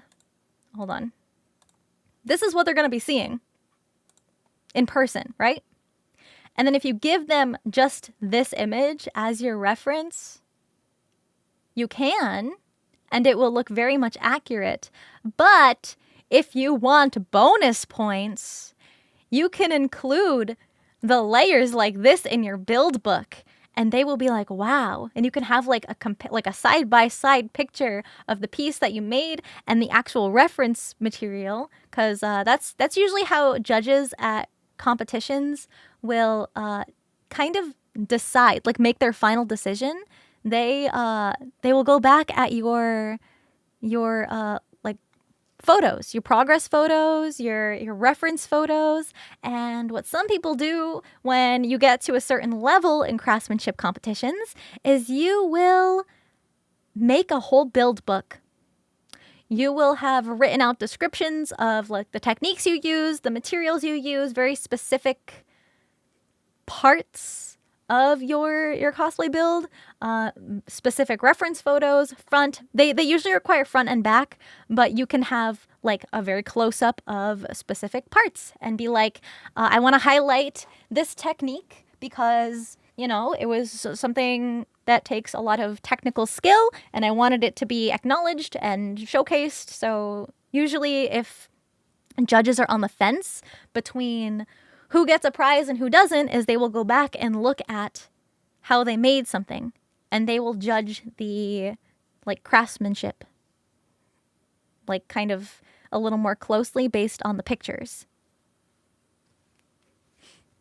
Kind of like the materials and methods of a research paper. Kind of. It's definitely not necessary, but it's just something I think about a lot. I'd like to get back into competing. Maybe someday, but it won't be anytime soon.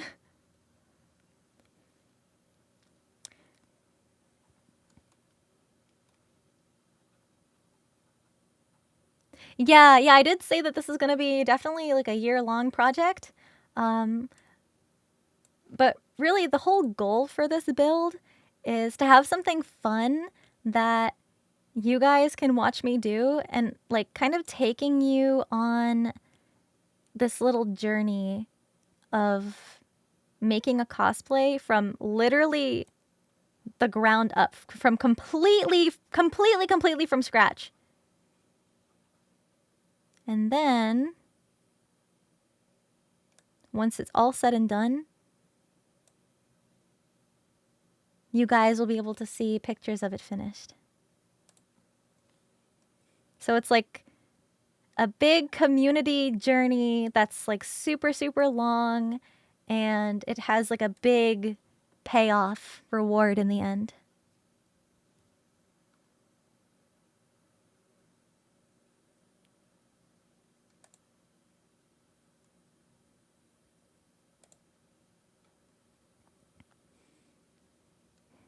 Where do I keep them? Depends. Usually the bigger stuff gets repurposed into other things, just so that way I'm not too wasteful. Sometimes I'll just store them in my closet. Most of my closet isn't normal clothes, it's just cosplay stuff. If I'm being honest.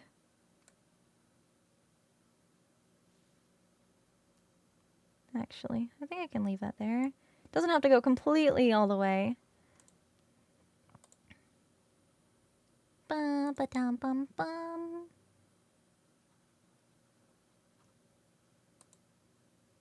Yeah, it's gonna be covered up. How do I not get DMCA'd? So there's this cool thing called audio tracks. And I put the music on a separate audio track, so that way when the VOD is saved, that audio track is muted. So like if you were to clip the stream, it won't have any music because there's no background sound being captured into the recording of this stream.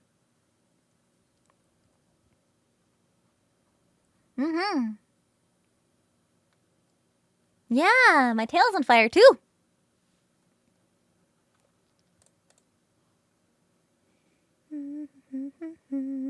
You may want to look into Arduino and NeoPixels for the Dragon Cannon spine lighting. I It know. will make it easier to make it glow and animate. I Really know. excited to see this.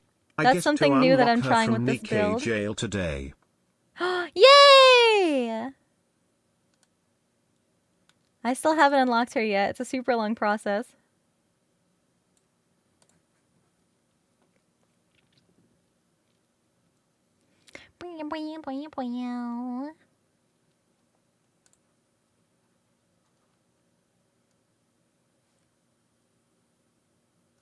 Mm-hmm.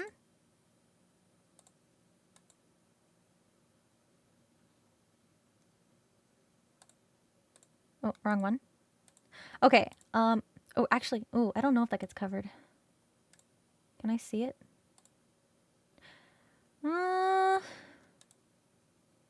You can kind of see it, but I don't think it matters.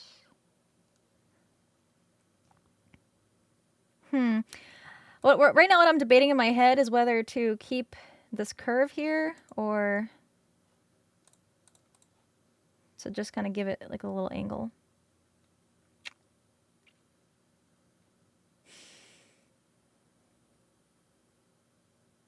I'm gonna leave it there for now.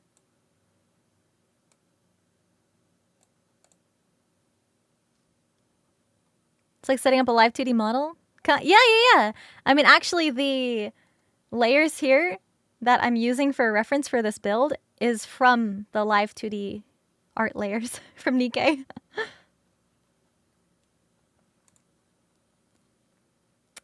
Okay.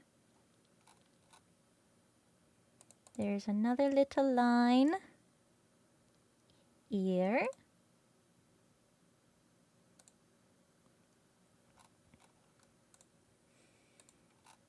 Okay.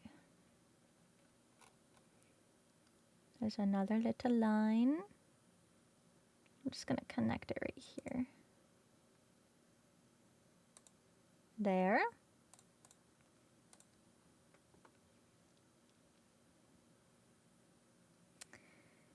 Okay, so this is where things get a little complicated. So to me what this looks like is that this part is slightly more indented than like this part. And there's a really cool trick that you can do with foam that gives this effect without cutting multiple pieces. So what you do is, if we're pretending this is one piece of foam, right?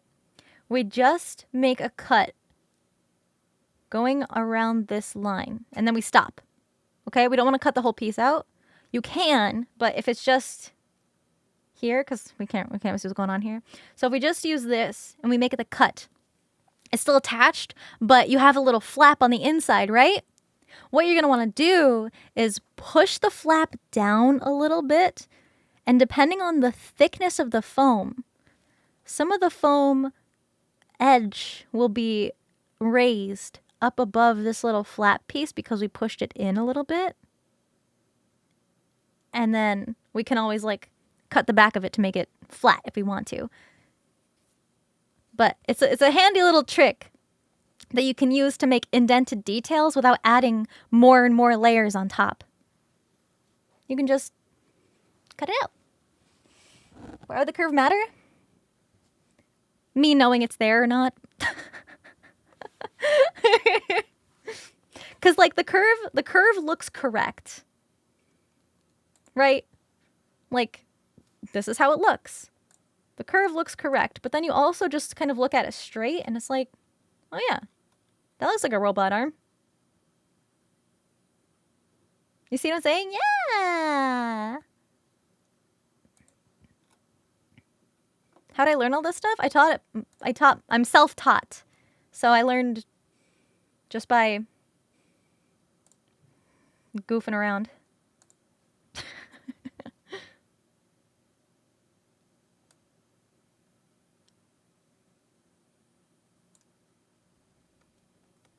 Wait, actually, I think I can curve this whole piece.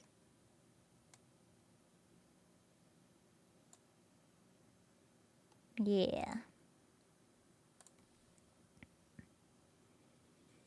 You want to ask me about how some parts will work? Like what? How are your boobies going to defy gravity? I bet that was the question.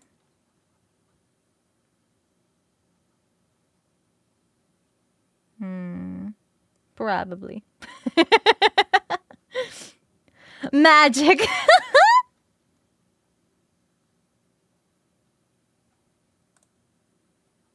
That's right.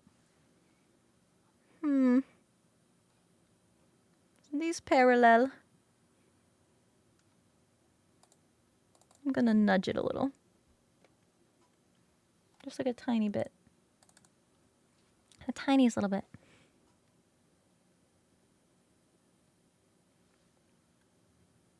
No. No, it was good. It was good. I'm not gonna touch it.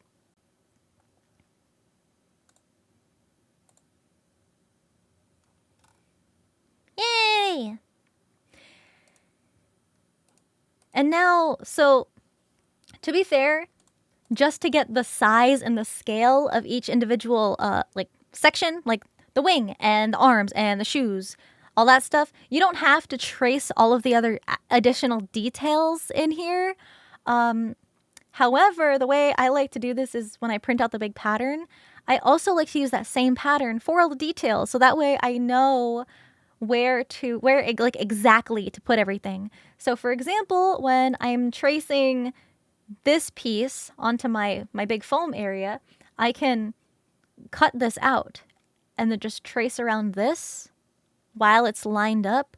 Or I can even, another thing you can do, depending, this is iffy. It really depends on what exactly you're making. But in some instances, you can actually just trace over the pattern on top of the foam and it'll leave a little indent, like from where your pen was, and you can just cut out the indent. But you need a really steady hand for that, and sometimes it's still indented after you've cut it out. So you got to be really, really careful with using a technique like that because you don't want to damage the surface of what you're working on too badly. But yeah, you can kind of like it makes like a little imprint into the foam. Yeah. But you can also really see, like, now that we zoom out, it's like, oh wow, like, that's a lot.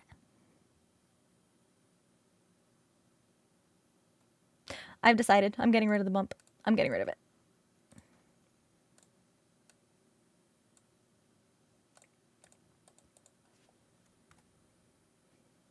Bum, bum, bum, ba-da-bum.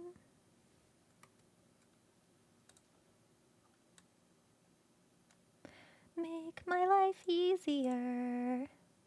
I'm going to be so happier and stress-free.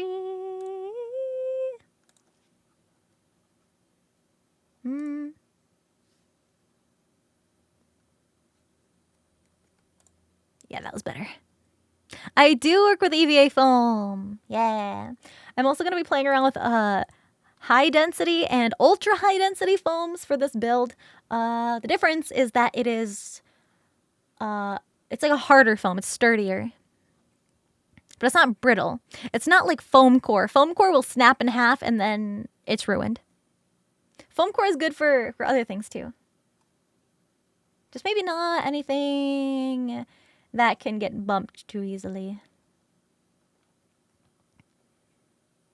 Yeah, I will be at TwitchCon San Diego. There's going to be some wild stuff there.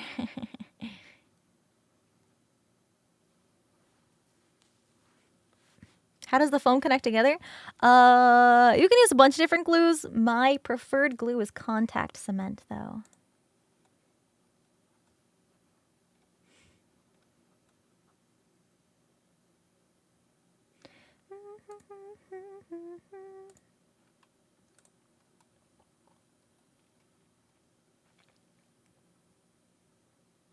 I think this piece here is all cut, like, it's a, I think it continues here. It kind of looks like it. It's just more prominent here because this is where the shadow's coming from, but I still think this piece is cut out. So that's how I'm going to interpret this.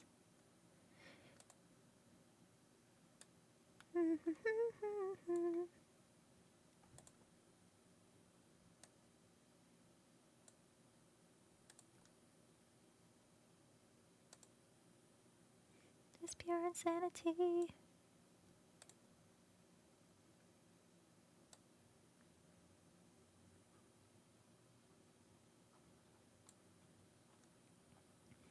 For this one, I'm going to make the stroke smaller.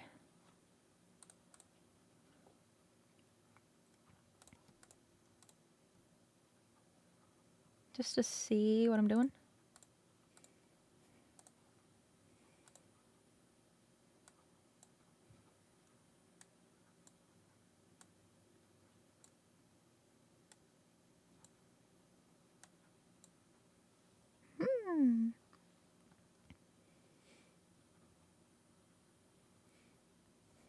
Plastic connecting the two parts? What do you mean? Connecting what? Not foam. I like to use contact cement. It is a glue that you put on both sides of what you want to glue together, and you wait for it to dry, and then as soon as you press the two pieces together, it bonds instantly, and you can, like, never take it apart. You would be ripping the foam itself before you rip apart the bond the glue has.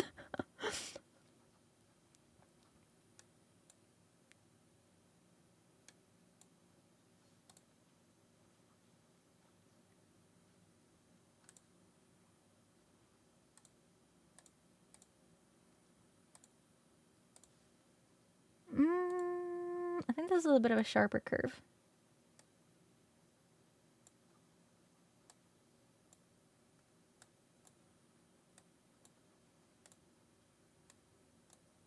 Good day, Miss Sinder. Bang a Hiya. taste in music. Just wanted to say that your interest and knowledge is very cool and inspiring. I don't think I you. would cosplay anytime soon, That's but all right. listening to your experience and knowledge is enough to feel the great value of it. Keep on being great. Thank you so much.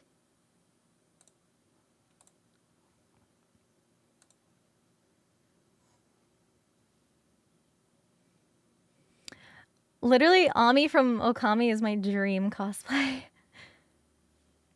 I probably wouldn't do her anytime soon because I'd want to do her justice.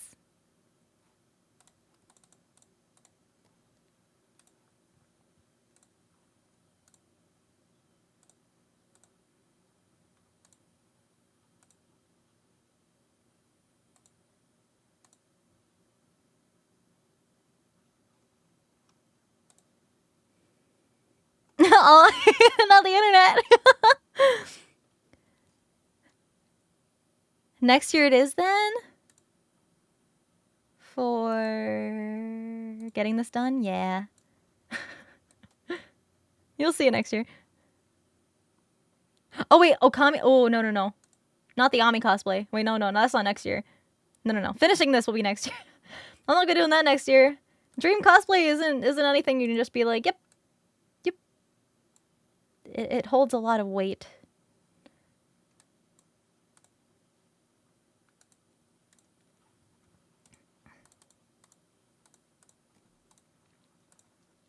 Oop, zoom in too much. I think that's looking pretty cool. Looking pretty accurate, I think.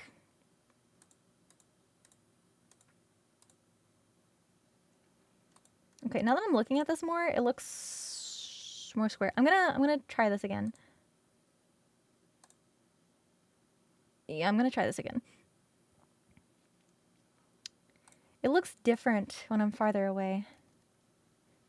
Because now that I'm looking at it, it looks like this is a sharp corner.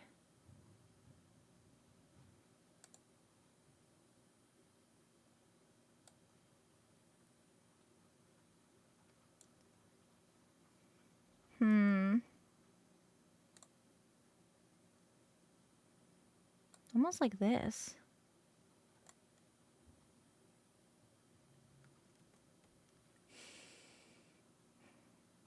It does have a bit of a curve here, though.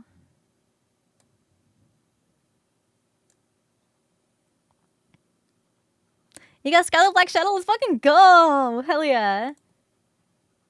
She's super good. The weight isn't the problem. The problem is that you want to wear it in mid-August. Oof. Okay, honestly, the things that I've learned over the years of being a cosplayer is that the weather doesn't really matter unless the con is outside.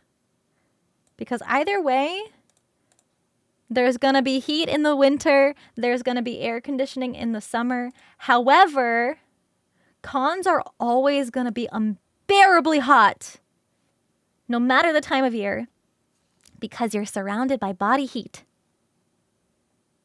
And you're walking around a lot. So, yeah. That can be a bit of a problem. Whoop.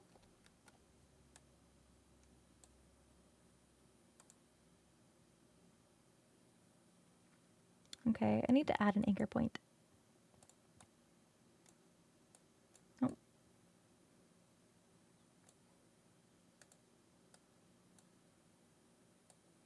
Maybe not.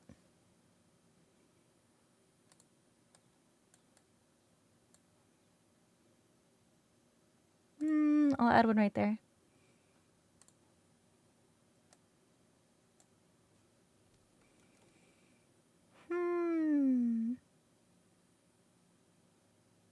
Maybe I don't need it.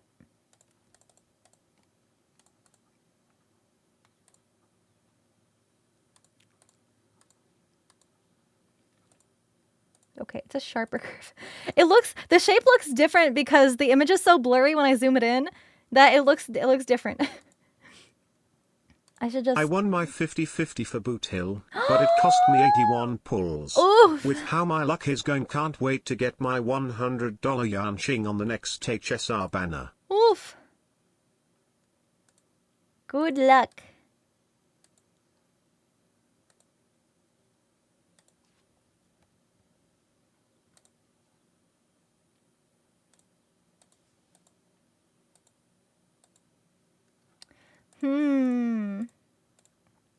Okay. Let me fix this. We are going to add an anchor point. No.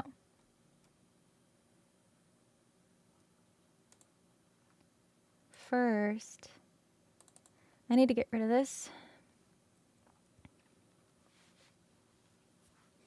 Harriet Thugman! Thank you for 3 months! Thank you! Okay. Slight curve here. Curve here.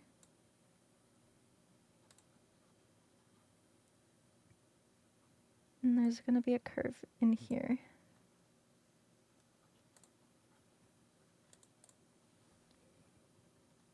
This is angled a tiny bit.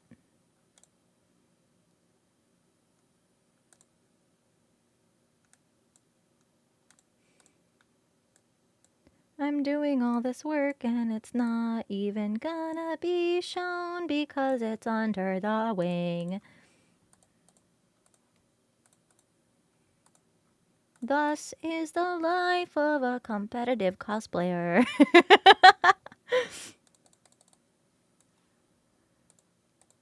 Okay, that's better. That's a better shape for it.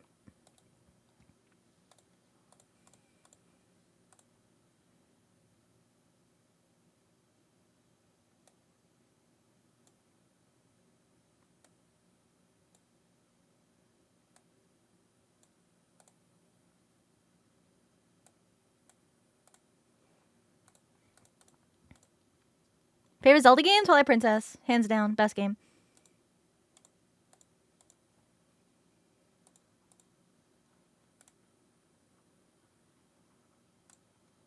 Wee woo, wee woo, wee woo. Cute What? police. You are under arrest for being so darn cute. Uh-oh. My bad.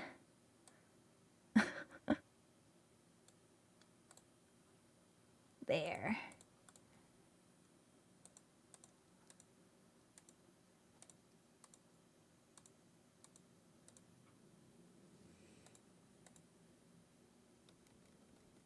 Undo, undo, undo, undo, undo, undo, undo, undo, undo, undo, undo, undo, undo, undo, undo, undo. Okay.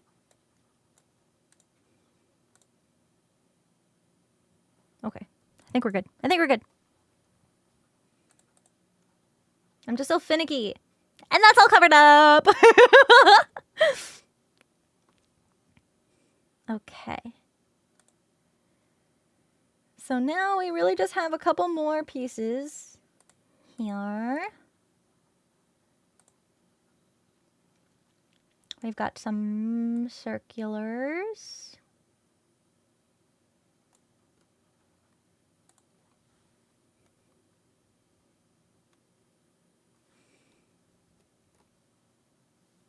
Another circulars.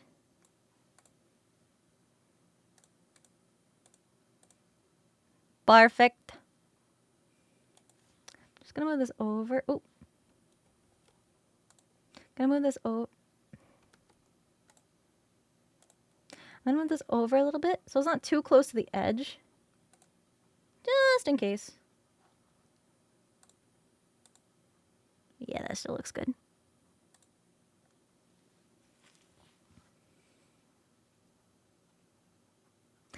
I've seen mannequins displaying my cosplays, but I don't have room for it. Unfortunately.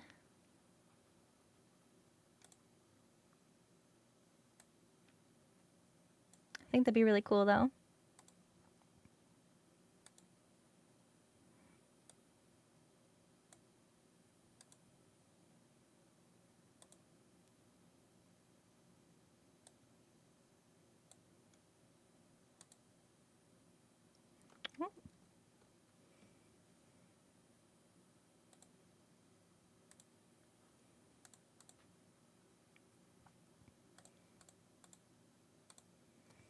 Yay!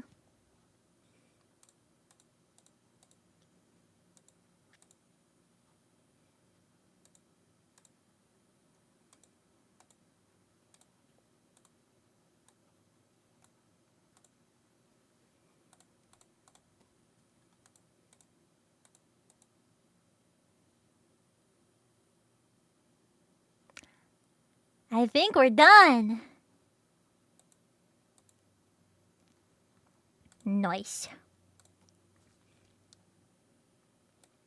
And then, so now, when I have a bunch of pieces that I want to print out, you can, when you go in the print settings, you can see how big these lines are compared to your standard paper size for your printer. And what I like to do, let's say if your page is this big, then you can just move the document over. But sometimes because this file is 100 by 100 inches, sometimes you have to scroll around a little bit on the page to try to find where the line starts, because sometimes it can be hard to figure out. But let's say maybe this is the size of your paper, right? Obviously, this wing isn't going to fit completely in that one page. So what I like to do is I will print maybe some of it on one paper, and then I print the next page with some overlapping from the first. That way, when you print out both halves, you have more than one point of reference to line it up so you know that it's lined up perfectly. And then you can tape the pieces together and then cut out the shape. And then you have your pattern. So that's how I make the really, really big patterns. Like what we're going to be doing for the dragon heads. Those are going to be big patterns. So they're all going to be taped together. Okay. So now we have these wing pieces. I'm going to hide the layer we were just working on. And then if it's easier for you to have all of your patterns all in one place, what you could do is very easily just take the pattern and like move it off to the side and keep all your patterns on one side. I'm gonna keep it where it was just in case Maybe let's say I'm working on the patterns now, and then next thing I know, I miss something that I want to add to it. Then I have to drag it back into place and figure out where exactly it goes. So I'm just gonna leave it there for now. My preferred material for big cosplay, foam. Foam for sure. Just like the giant VTuber cutouts. Yeah, except we're not using a bunch of ink. Because I'm gonna be, actually I can do that right now. Because I am going to be outlining all of these in just standard black ink. Boom. I changed it to a different color just because this was already dark. And see, it's really hard to see the lines now. So, it was nice just to be able to see. Okay, we're moving on to the next part. I think... I'm thinking maybe we stick with the red for this again. Just so we can see a little bit easier. This is going to look hella cool. You print that on multiple times just for each segment. Yeah, so for a pattern like this, let's say your page is this big, right? The selection. You can see the selection, right? So I would print one on a page like this, and then I would print the second on a page this big, and then I would print the third that kind of overlap. Ooh, get back in there. That kind of overlaps at least one of the other pages. So like 1 page, 2 page, 3 page. As long as they all, like as long as all of the lines get printed somehow, you can make it work. I am currently working on making this cosplay. Make it bigger. Rah, rah, rah, rah. This is Nihilister. Okay, so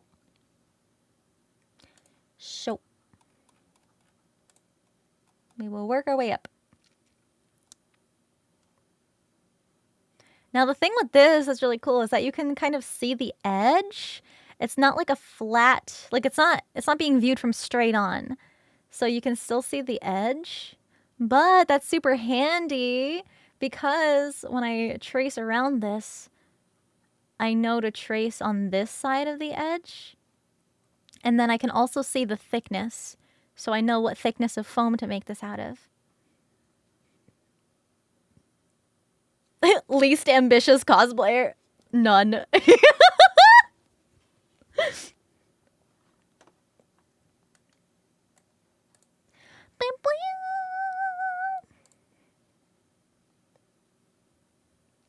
Okay, so judging, oh, give me the red. Judging on where, like how thick this is, I'm gonna guess this starts like here-ish.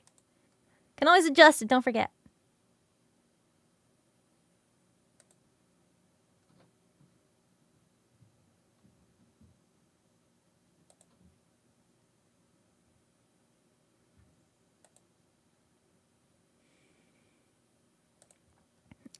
And a lot of these parts are like all geometric shapes, which is gonna be so nice to make. Because when you have something that's really organic, you need to have a lot of curves and figure out how to, you know, shape it right. But this is all just straight lines.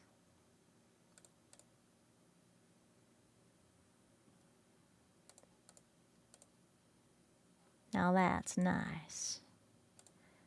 What's the stroke? Is it just a 1? Yeah, we want it to be 2.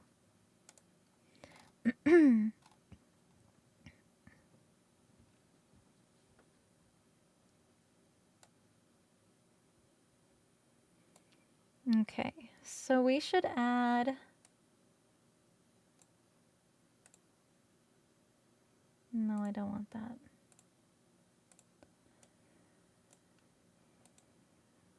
There's, oh, is this it? Yeah, that's the add anchor point tool. Okay. Oh, I just want this one. And we're gonna bring this out a little bit because it has that angle. And I want that to be more prominent when I cut this out.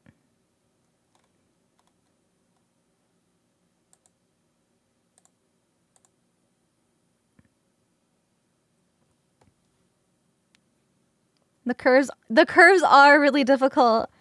That's one of the not so fun parts about being well endowed, is because some cosplayers can get away with very simple shapes for like a breastplate, but I have to create so many complicated curves to get stuff to sit right on me.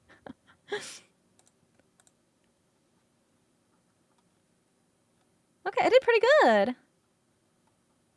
Lining these up exactly where they need to be.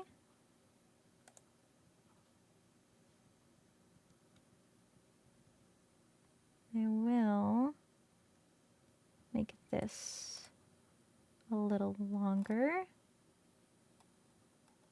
Oh wait, you know what? Oh, wait a minute. That's why it looks weird. That goes like that. Right? It doesn't go down all the way. Yeah, there's that angle layer. That's what I want.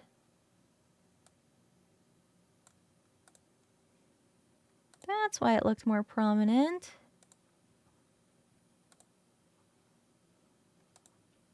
Much better. Oh yeah, that's pretty.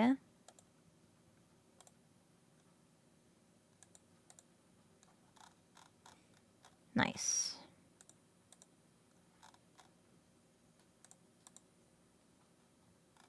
Yay!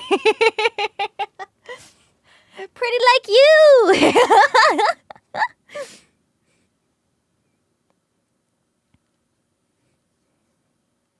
I did see the new bunny girls on from Nikkei. Oh my goodness. I guessed who they were right. I had a pretty good idea.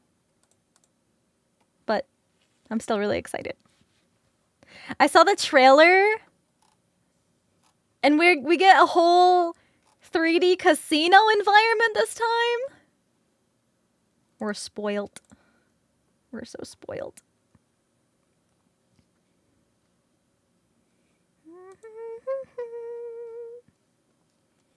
Okay.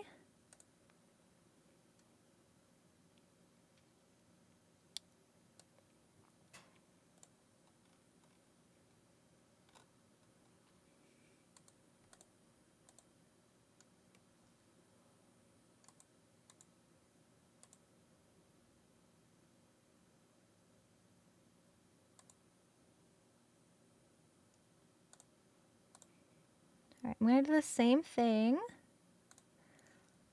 with this one. And so you can still see there's a bit of dimension drawn in here.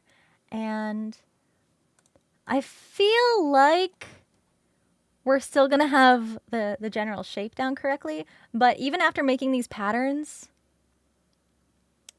this is mostly just to give us an idea of how big each piece should be in the end. But these aren't the final patterns. So, like I was showing you earlier with the 3D model, these curve around to the other side. So there's two halves of these, but there's a curve, like it bends at the top here. So I'm going to have to make a pattern that's twice the length plus enough space to have the curve in the middle. So I'm going to be using this as a reference for the size that each half needs to be, but then I still have to modify the pattern a little bit to make it fit around a 3-dimensional plane. Wires or something to make them float? No, so actually this is all the pieces separated so I can see them. What it normally looks like is this. So they're kind of overlapping each other a little bit, like especially right here. You can see how this one gets tucked under and this one gets tucked under a little bit. But there's this underneath it. You can see the structure under here. This is what it looks like without those wing pieces on top. So it's all being held on by this support structure. And that's what makes them look like they're floating. I'm sorry if you could hear that. My stomach just went... Boop.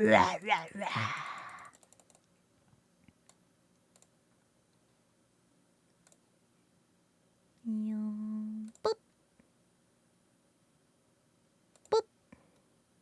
Hiya! Oh my goodness. I'm so excited for the Memory of Goddess minigame to come back.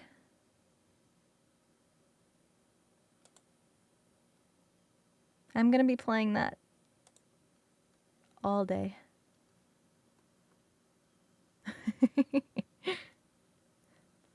Devs making physical sense with their designs. I know!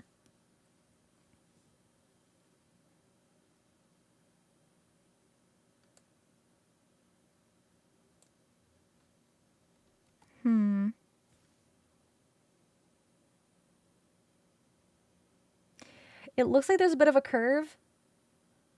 Oh, wait. Yeah, I'm gonna...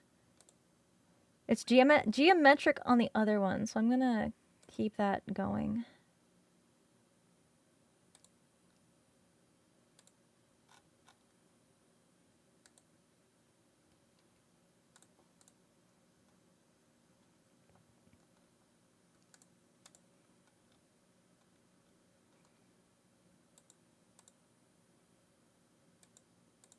Nice.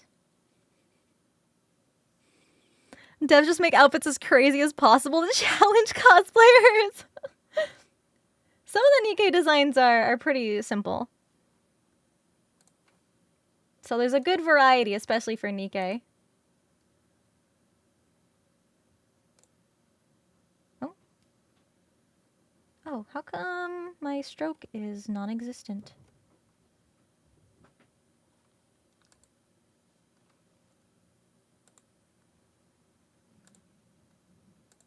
Come on. Why? Make it red. Red? Why are you telling me no? Why are you telling me no?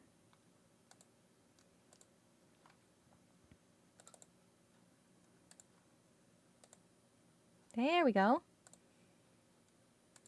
Okay, there we go.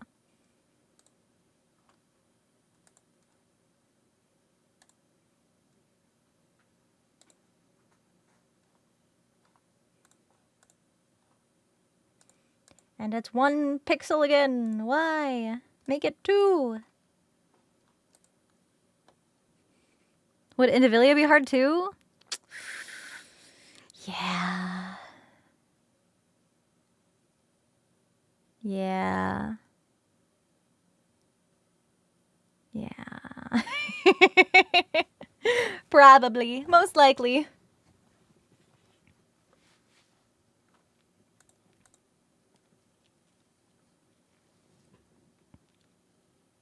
Okay, yeah. This part has a bit of a curve to it.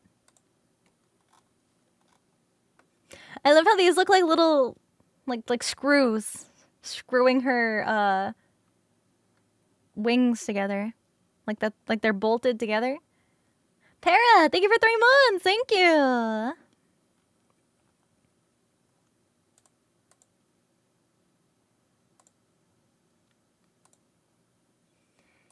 Maybe red wasn't the right color for this one. Maybe we'll do a different color.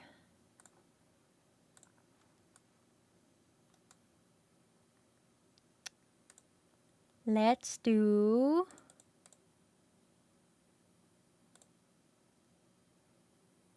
like a green.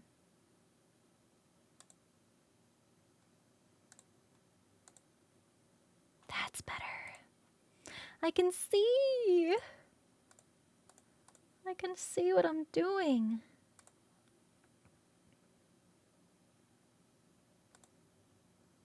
Oh.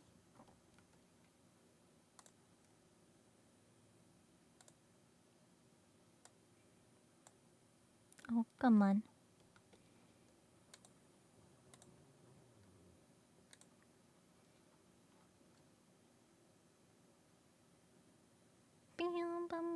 bum, bum, bum.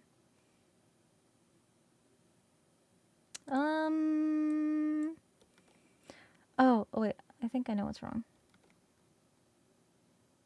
I want... Aha, there we go.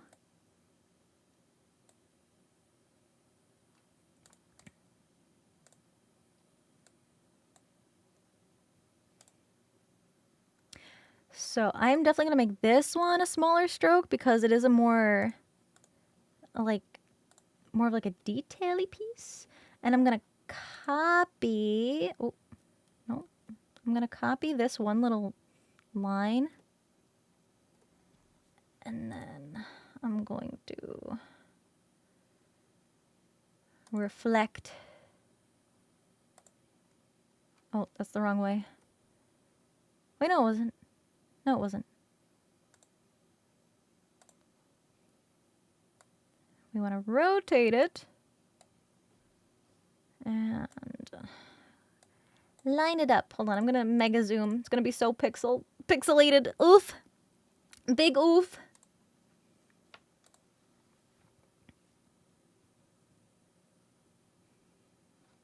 Needs more rotation.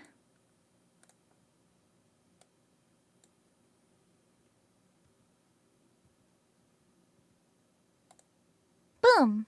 Now it's symmetrical.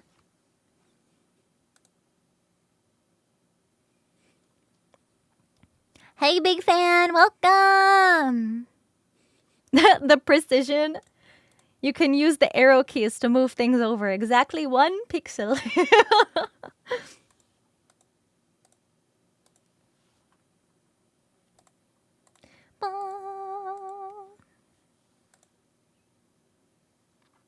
There it is. So pretty. So pretty, pretty. Now, in the end, I'm probably gonna try making it look more like this, because it's kind of flat and squished on that side. But at least we know generally the proportions of this piece. Yeah. We're taking a nap. I hope it was a good nap. 1 sec.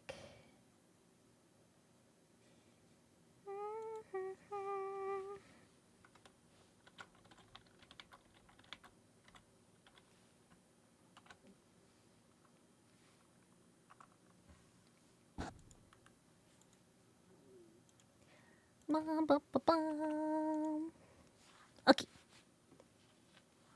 Okie dokie. Back to work. All right.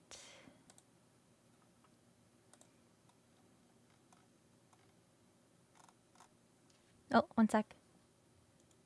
Sorry. I'm going to be collabing with Fillion after this stream, so I'm just checking in with her to make sure we're still good.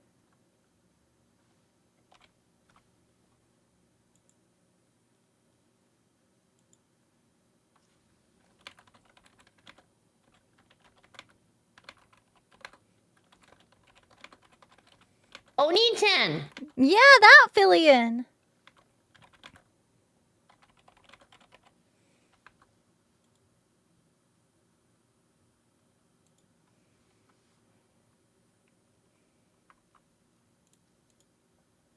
Okie dokes.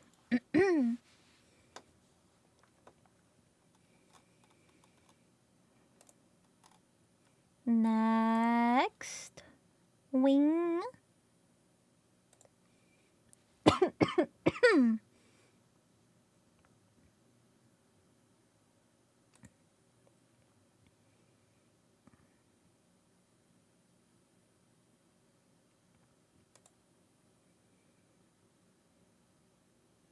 And then there's like a fancy little doobly-doo that sticks out.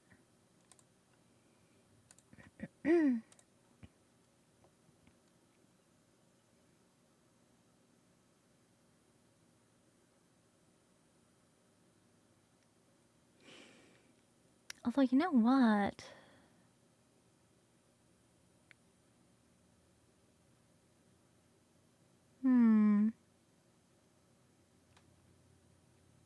No, never mind.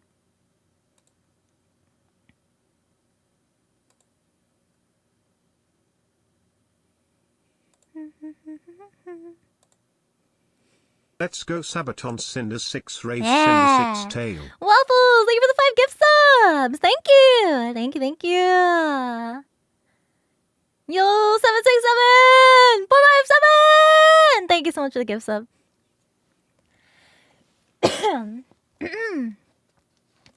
Yo, you went to a concert? Hell yeah. Mm.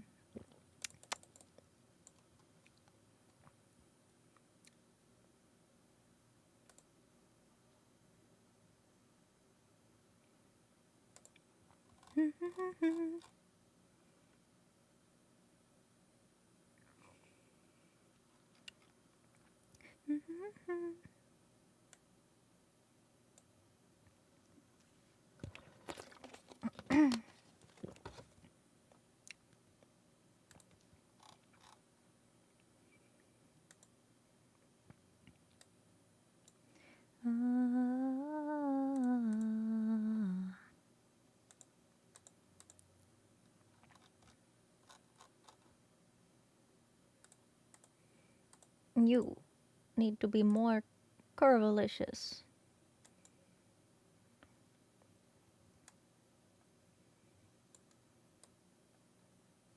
Kurt? No, wrong way. Wrong.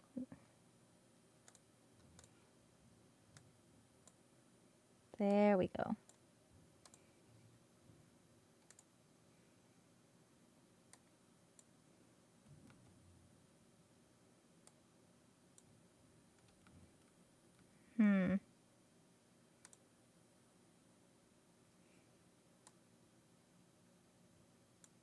Aha, there we go. Yeah. Yeah. I know. I tried listening to Metal Hellsinger on Spotify and I couldn't find them. They are on YouTube though.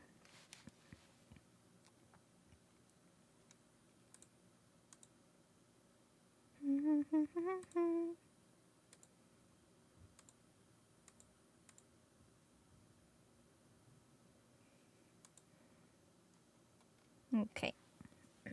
I'm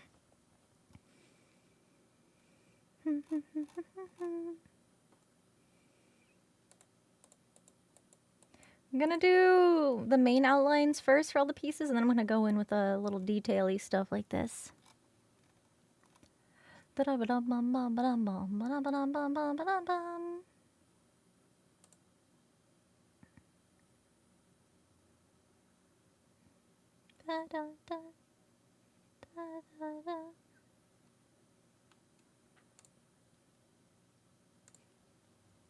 I'm gonna zoom in a little.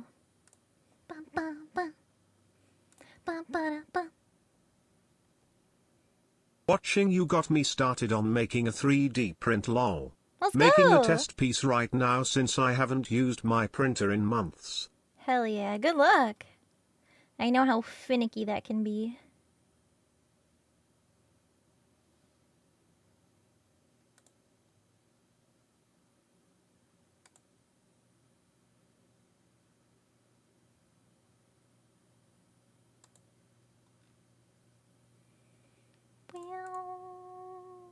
Wow.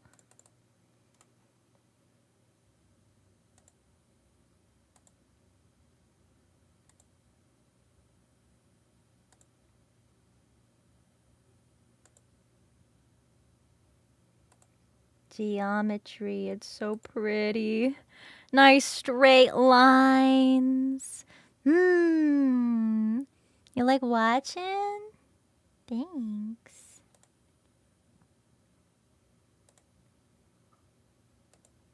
It's a little tugboat. Going well so far. Aww. Glad I still remember how to do this Cinder 6 lol. Right? I feel that. What do I do again?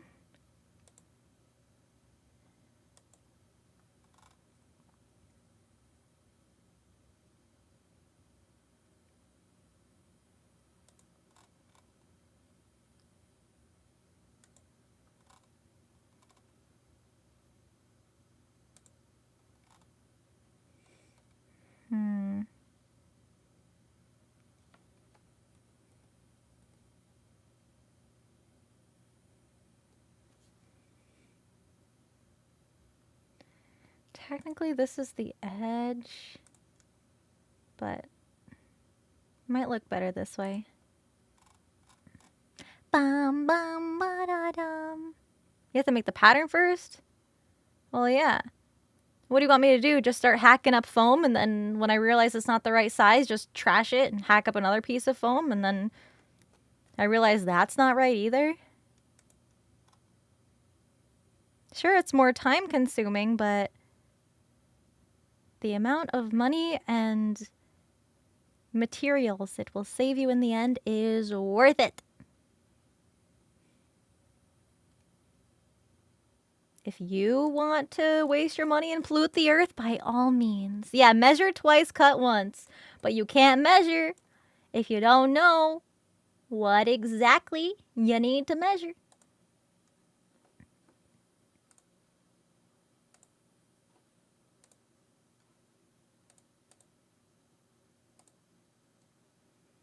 Where's my handles? I don't want that one. I want this one. Handles.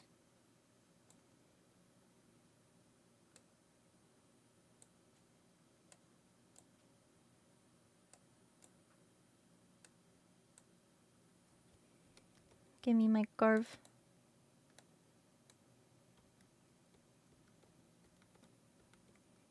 Okay. Curve. That's a little better.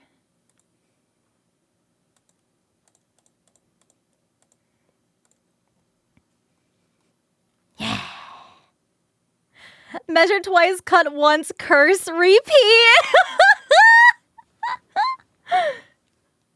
So you know what's up. Okay. We'll do this next. I wonder what's painted on here. Hey Cinder, you're my second waifu after Ria's, and I love your streams so much, and Second your waifu. hellhound heat is so hot that my phone I is can't getting believe hot you too. would have a Cinder 6 fictional pyro waifu up. who won't even talk to you.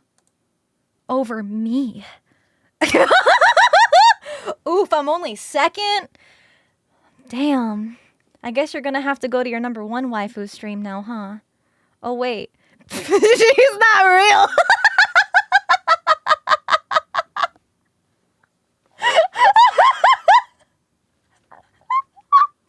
I'm sorry. I'm sorry.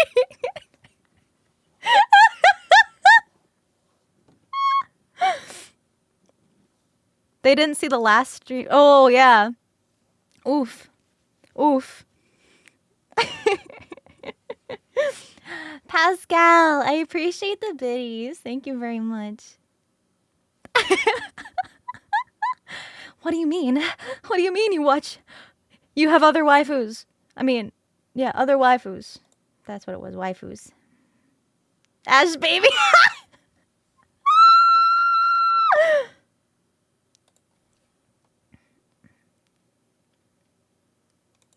I don't know. It's just another thing about the cosplay community is that you see a lot of people giving compliments that like aren't really compliments. It's like, oh, I really like your cosplay, but I saw this other person like an hour ago whose was better, but like yours is still good too. You could have just said that you liked it. You could have just said that. You could have just said that. Please don't. Yeah, yeah. Apply ice to the burned area. Yeah, the backhanded compliments, exactly. But theirs was better. Jesus Cinder. We are gonna need a mortician for that murder of that pyro up. There we go. That looks better. Just letting you know. Or it goes the other way around too, because it's like, oh, I've seen a lot of so and so cosplay, but like yours is the best. Like yours is the best I've seen all weekend. But then it's like, okay, well then you're still putting down other people. I wish I was as good as you is also not a great compliment either. Yeah.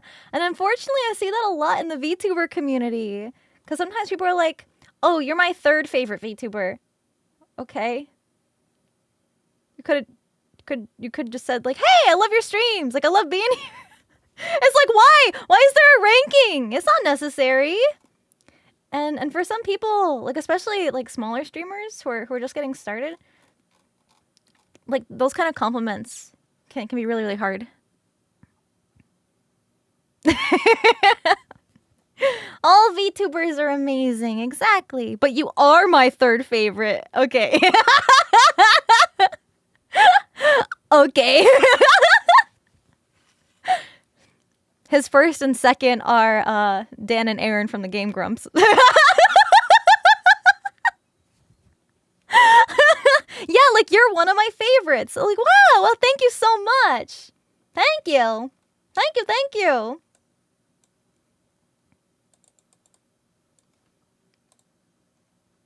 Like, at the end of the day, you know, I'm just glad to have you guys here.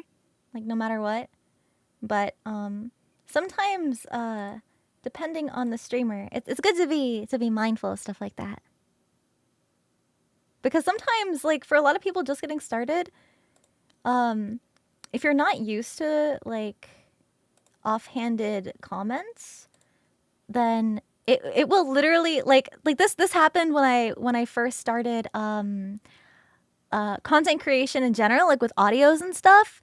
Like, sometimes people will leave not so nice comments, and there can be a sea of positive comments and really, really nice comments, but it's that one negative comment that's always going to stand out to somebody just starting with something, and they're going to get in their own head, and then maybe they'll be discouraged from doing something. And like, yes, that's a stupid, like, thinking, like, looking back on what exactly that is, it's kind of like, what? Why would you just focus on one? But the negative comments hold a lot of weight to you know, they hold different amounts of weight to different people. And it can take a long time to grow the backbone to not really be bothered by it anymore. And it took me a bit of time. And my heart always goes out to other creators that, you know, maybe struggling with something like that. That's why when the whole CPR cover song shit hit the fan, I was glad that something like that happened to me and not to somebody else just getting started. Even in my case, I was still trying something new. I was stepping out of my comfort zone. Sure, it was for a joke, and I didn't really take myself that seriously, but, you know, the reaction can be a big motivator for you to continue to do something new. You know, if I started streaming crafting and all you guys were like, this is so fucking boring. Like, stop crafting. We want video games. Then I don't know if I'd be inclined to do more of this stuff, even though I really like it. Yeah, I'm really glad you guys do like it. Because it just makes me really happy. Yeah. I don't get how you can listen to that song and not get it's a fucking meme, right? At least my interpretation. I made it so overly over the top that I thought it was obvious, and people were like, ew. Ew. Also, hi, Hootie. I saw you, by the way. I was just yapping. Hiya. Smad rude people. Also, another thing with little baby creators is that sometimes it's scary for them to speak up. Because when you're just getting out, like, especially streaming is a really good example. If you're just starting out streaming and you finally get, like, a viewer and they're making you feel bad about yourself and uncomfortable, but you don't want to block them or ban them or time them out because they're your one viewer, like, you know, they're supporting you technically, but if they're making you feel a certain way, you should feel comfortable with getting rid of them. Like, it's okay. You should prioritize your own health and sanity. Yeah, that's me. but it's important for these little baby streamers to know that it's okay. It's okay to speak up for yourself and be like, hey, you're making me uncomfy. But at this point, there's so many people that sometimes I miss the gross comments that the mods just delete them before I even see them. Okay, Ben Red. Gibble, thank you for 20 months. Thank you. I will defend my baby streamers. All streamers were babies at one point. You had that happen? Ban that guy? Hell yeah. Hell yeah. Stand up for yourself. Don't be afraid. Okay.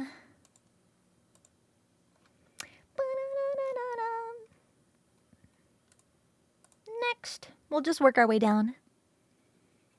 Pretend Red is banned. Yeah, one time, this was like a long time ago. When I first started, this is like the 1.0 model days, I timed out Red as a joke and it fucked up so much stuff. Because of like the mod and like editor status and like the moderator status and like all the stuff that he had access to was just all gone. And it took forever to add it all back.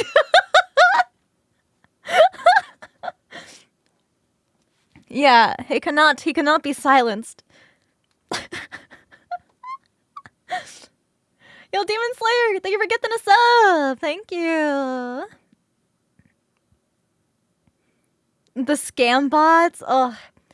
Honestly, I know.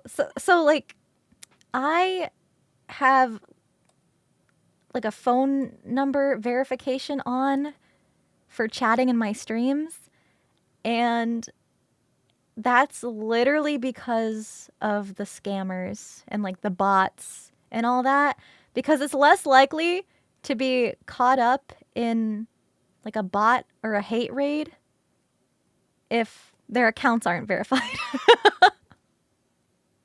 It's a lot less likely to happen.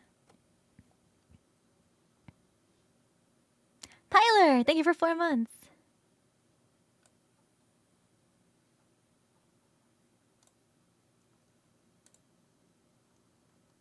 Boop. And now we connect. They're kissing. The little anchor point. Oh no, they're not. They're not yet. They're not touching. Come on. Get close. Love each other. There you go. Then people just troll anyway after taking the time to do it. Yeah. Right? Like, what's up with that? Why you gotta be like that? I'm gonna round out this anchor point a tiny bit. Curve. Curve. There we go. Double hell is also to deal with scam bots. Yeah. Banished to the Do Not Post channel. Because the way bots work is that they usually spam the same stuff in all the channels, and they start from the channel at the top, which so conveniently happens to be the channel that automatically bans you if you type in it. So don't type in the Do Not Post channel. Don't send anything in there because you will get bonked.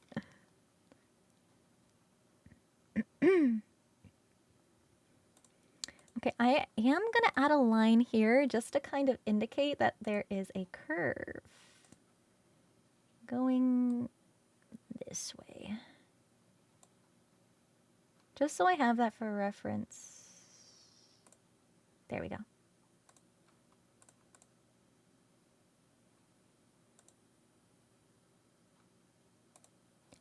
Why so skinny?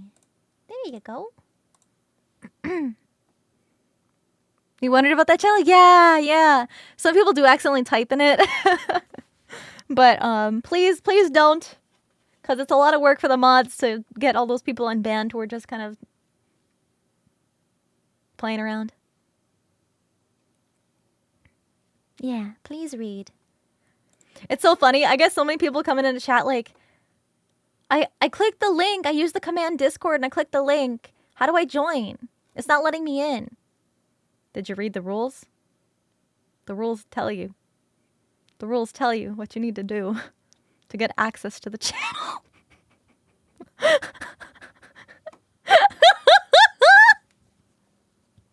You're so silly. So silly. Reading? Nani? Ugh.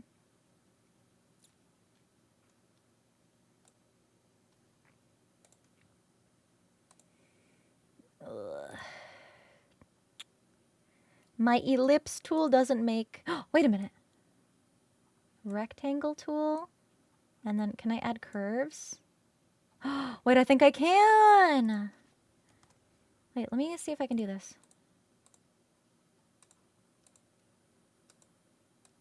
Oh, this is a game changer.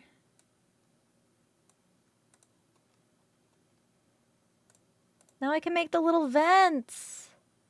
I can pattern out the vents.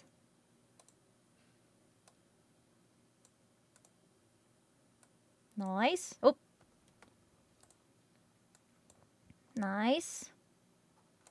Whoop, whoop, whoop, whoop, whoop, whoop.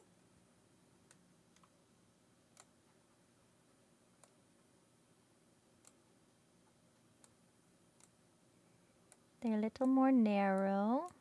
Narrow? Can I smush you in? Can I smush you? Oh, is that as small as it goes? Ooh. That'll be fine.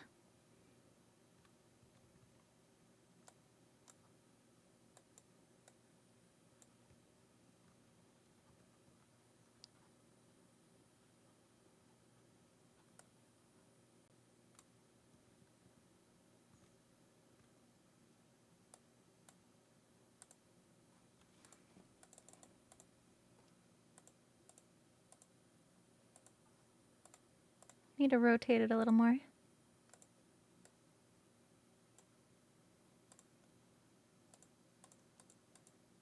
A little more. Just a little more. I know, because the rules are really important. And then when people get warnings and timed out for not reading them, they're like, what'd I do? What'd I do? They're so silly. I typed in the channel that says do not post. Why did I get banned?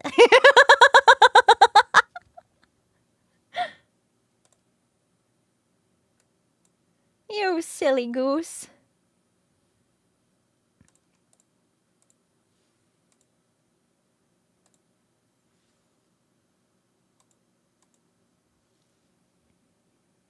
Okay, here's what I'm gonna do.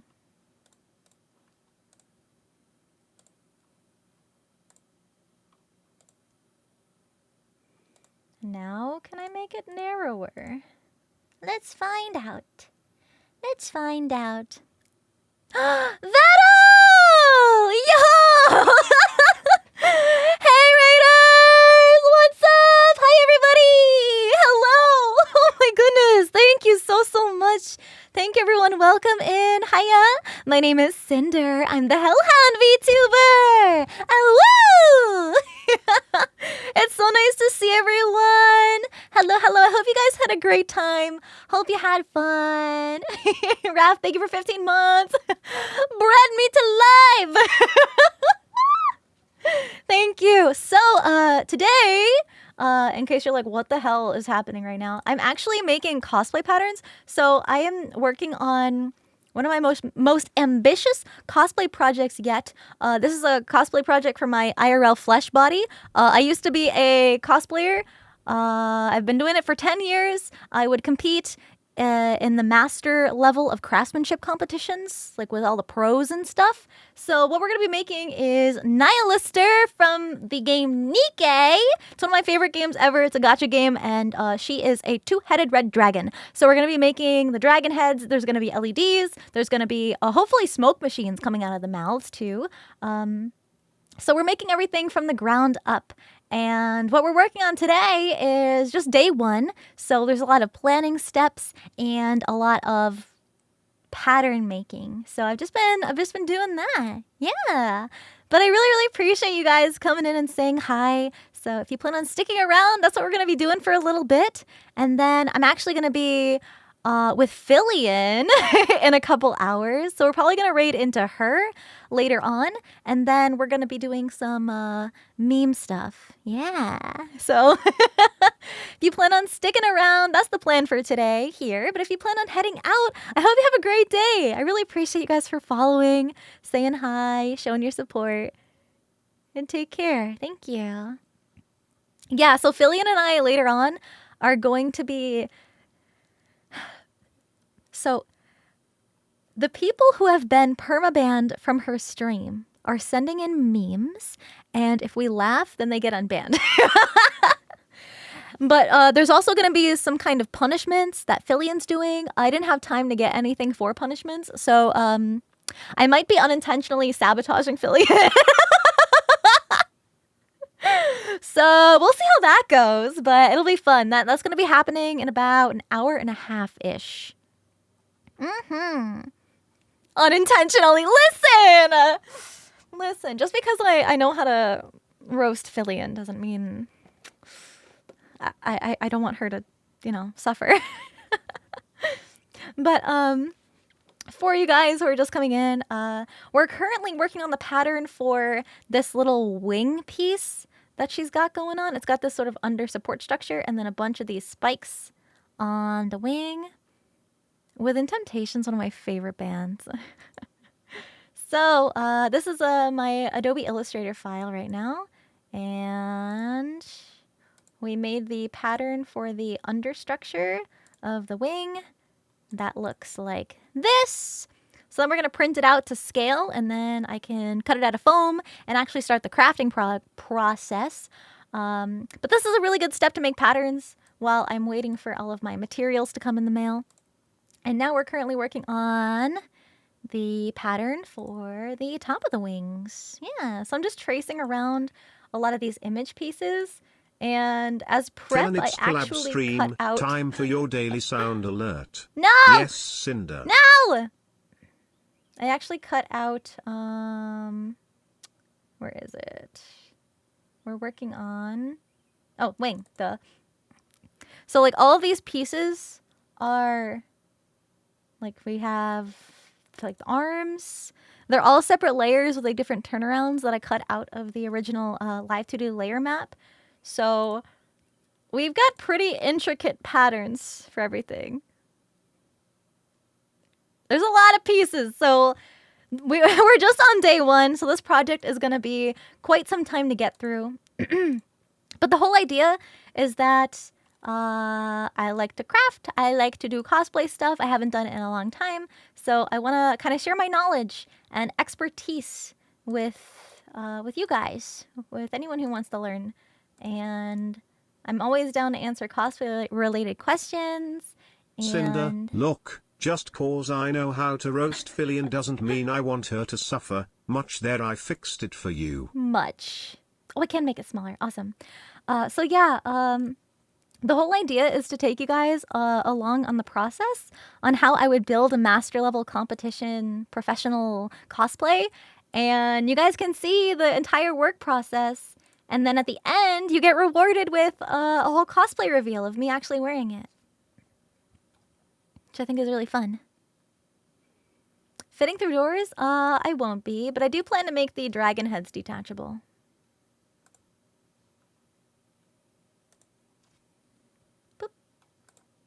Nice. Okay. I think that's good. So now I'm just going to take this and make a copy and put it here. Perfect. Now they're the same orientation and stuff. Beautiful.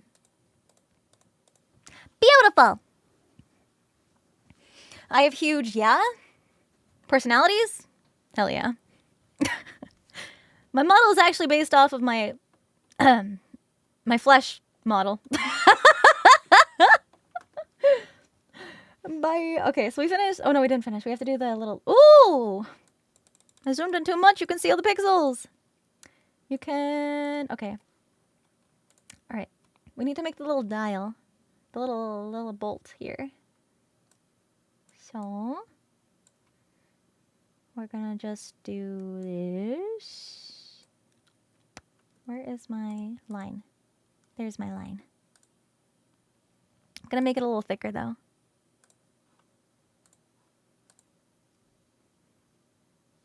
Take care if you're heading out. Thanks for stopping in.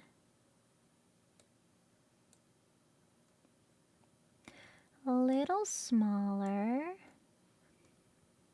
I want it to fit in that dark negative space right there. Well, it's not really negative. It's just like a shadow. Oh. Wrong layer!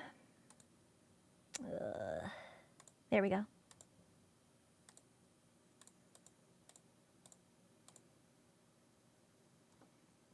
A little smaller.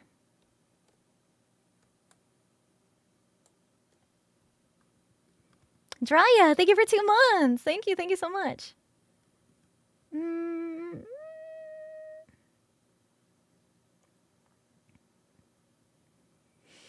Little smaller. Because you also want to consider when you actually cut out these pieces, are you cutting out the lines on the outer edge, on the inner edge? Which one is it? I want to make sure it fits pretty... Who made me angry? I'm not angry.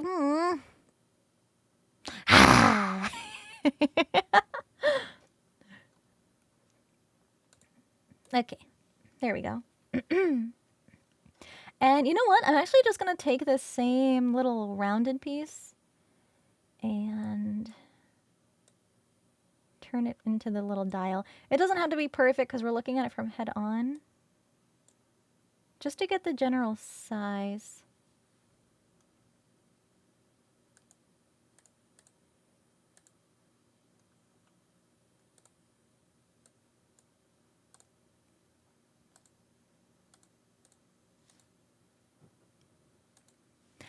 Good enough for now. Just so I know how far it extends. Maybe a little less. A little shorter. Because it just barely pokes out above the top. Yeah. That's better. And now that we have one...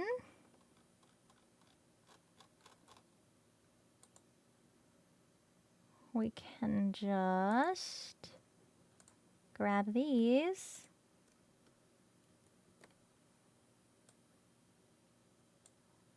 and scale it up.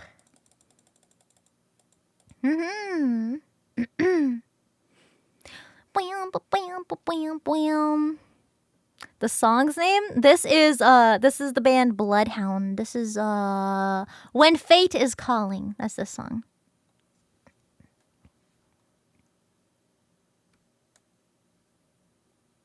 Yep. Gimme. Turn.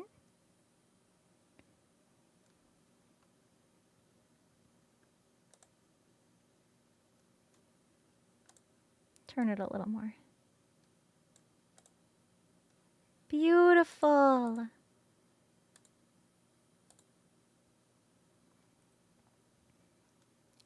So pretty. Perfect. Okay. I'm gonna take another one of these and put it here. Actually, let me just try reflecting. Boop. Oh, that was like perfect. Oh, you are so beautiful.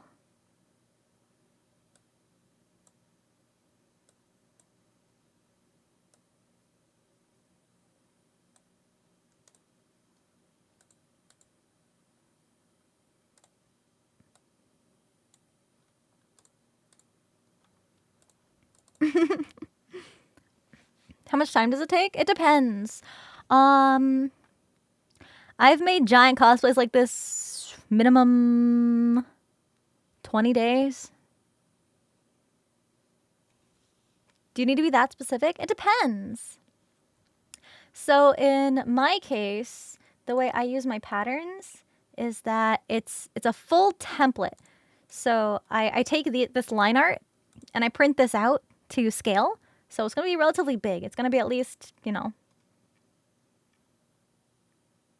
I don't know, maybe like 1.5 feet.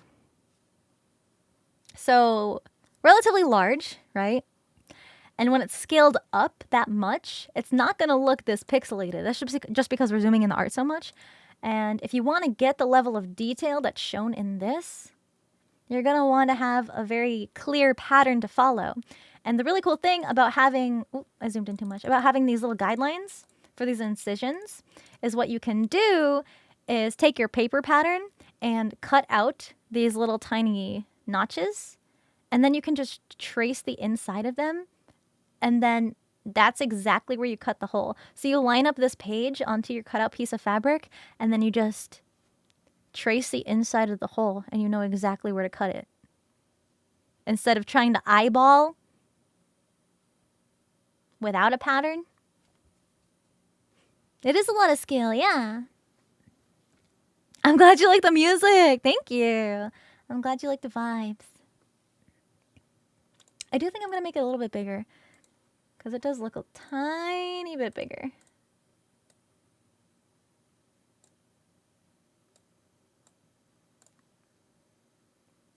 Yeah. More like that. Flat pattern's going to match even though the tracer or press a curve around her body. Yeah, so this is the first draft of the pattern. This just tells me how large these specific shaped pieces need to be.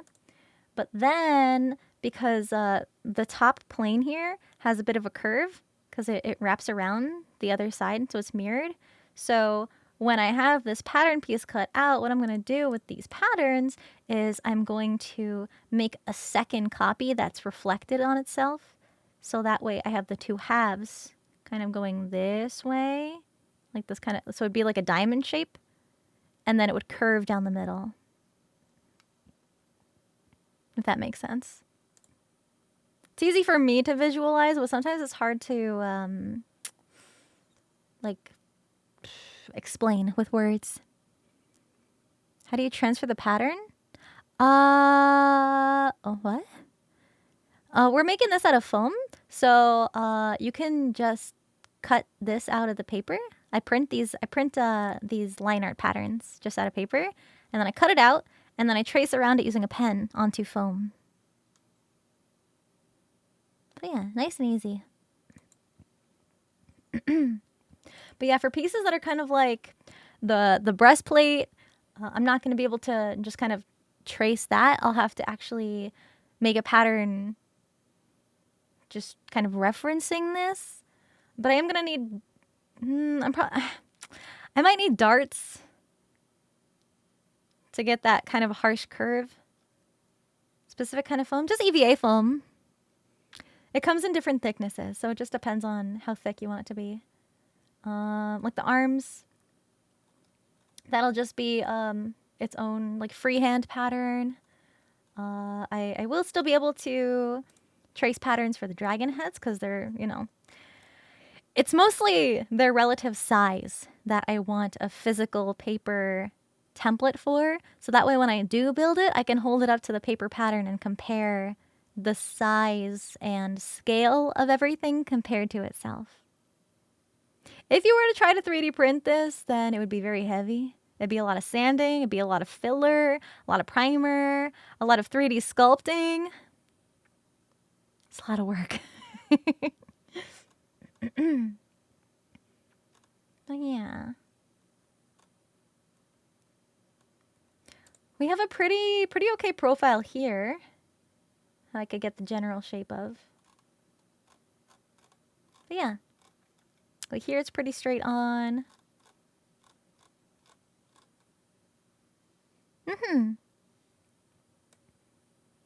Just getting started.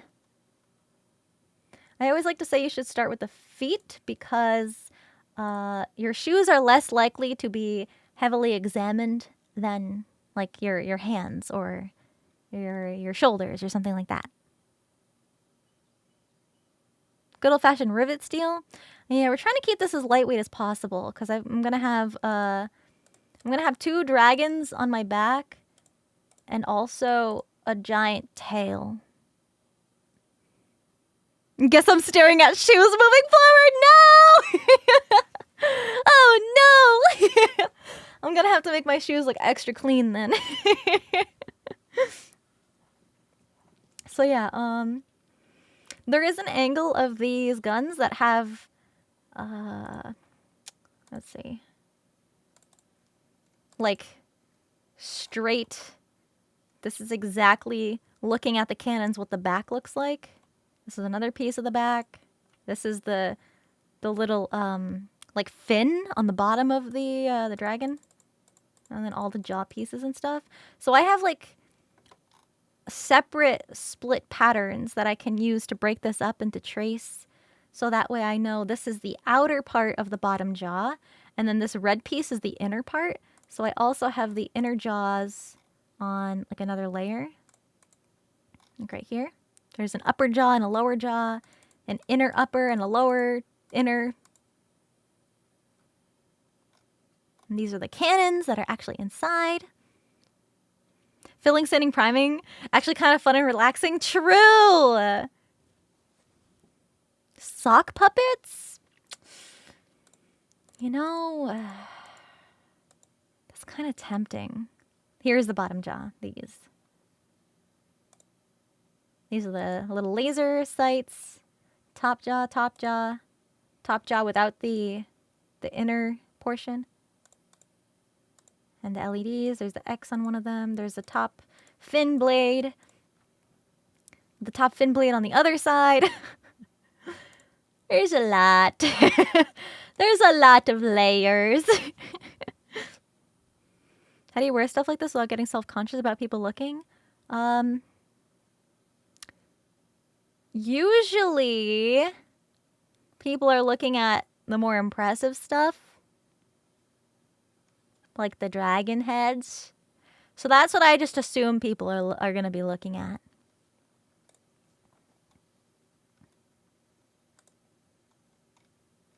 I'm going to take these again. Copy past.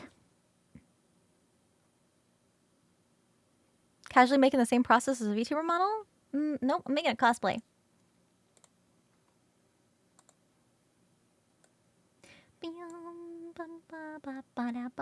This process, like this step in the process is kind of therapeutic because you're just kind of making lines and shapes and you're just following along the guides. But sometimes it can be extremely frustrating because of all the pixels from how much you zoom in. It's like, damn it, I can't see what's going on.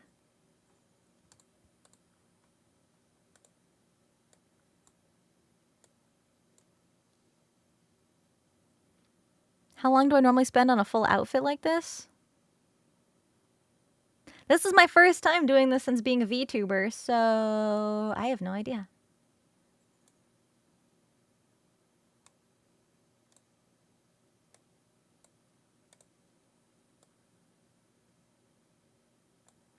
In the past, it's taken me as little as 20 days and up to about a year. It was in the middle of the pandemic, so it was kind of hard to gauge because I took a break.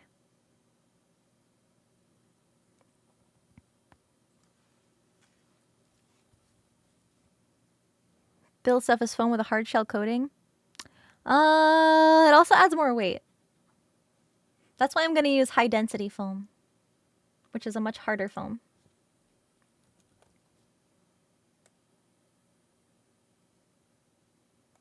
Are these 2 different lengths?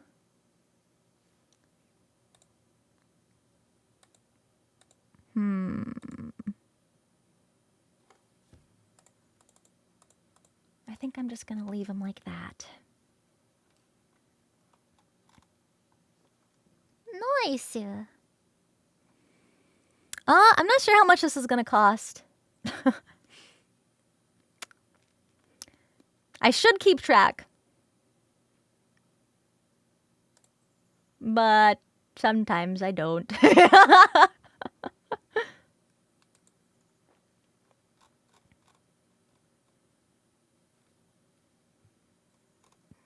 Okay, I'm gonna make one big line from here all the way to here with the curve. Just to kind of indicate that there is a curve going through here.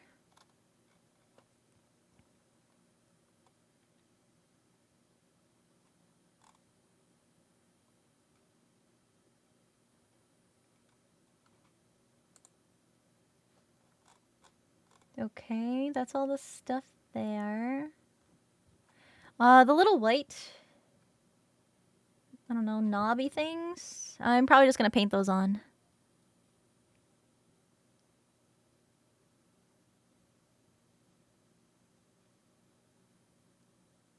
I don't have to focus. Oh, I see what you're saying.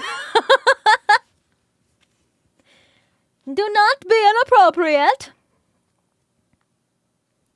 If it's not a commission, you don't tend to keep track of hours or cost. Yeah. It's just hard because it adds up really fast. And you're like, I'd rather not think about this right now. But spend responsibly. Very important. First time seeing something like this. Caught your attention, so you stayed. I'm glad. Yeah, so this isn't like my normal content, but it is something that I want to kind of stream, you know, every so often while I make progress on this build. This is something that I used to do. Cinder. My Cinder gear got delivered. When I get home, I am gonna mix and match with my hats to see which I can wear for tomorrow. Oop. I will cherish the shirt and get a good frame for the poster. Thank you so much for getting my stuff. Thank you. I really appreciate that. For every finished cosplay, there are 10 projects you start and never finish. I am not guilty of doing that too often. But yeah, this is something I'm really passionate about, and I just love making stuff and crafting and cosplaying in general. So to be able to share my experiences and take you guys along with the process is going to be really, really fun. And then after, I don't know, maybe a year of this, I will have the full cosplay to show you guys, and maybe I can do like a really cool photo shoot and show you guys some really badass pictures. And if it's possible, I think it'd be really cool to be able to take this to a convention.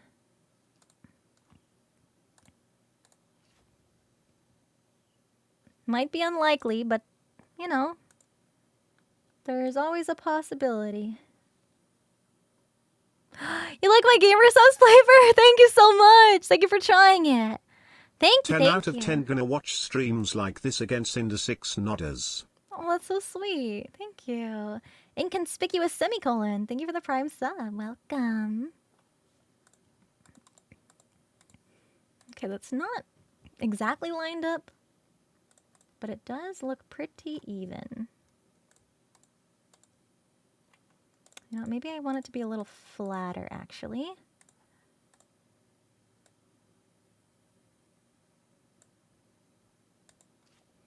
The flatter curve. Yeah, like that. Yeah.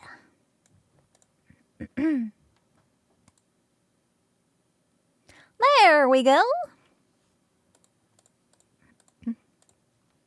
Pattern's coming along. Yeah, Sinder with an S. It's a pun.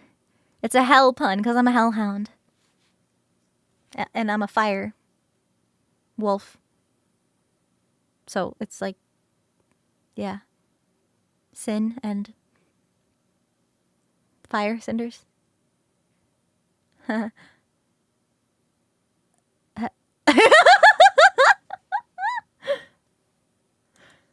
like puns. That's why I call my crafting streams Art Sin Crafts. Arts and crafts. Arts and crafts.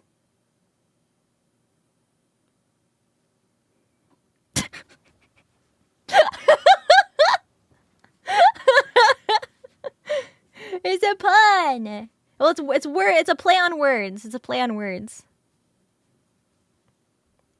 Isn't that what a pun is? A play on words?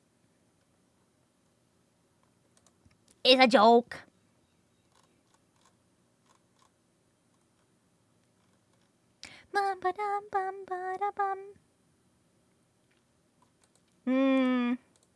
I want to know what this is. What does it say? Looks like it says OG. That's what I'll write on it. With armature wire? No, they're going to be held together with contact cement.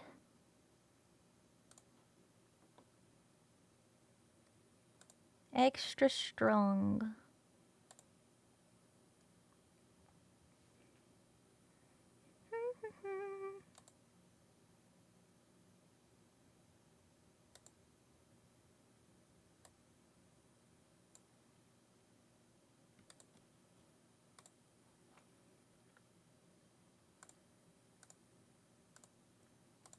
Boop.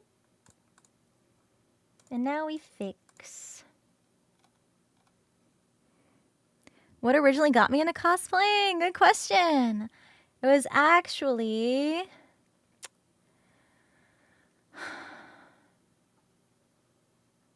I don't remember...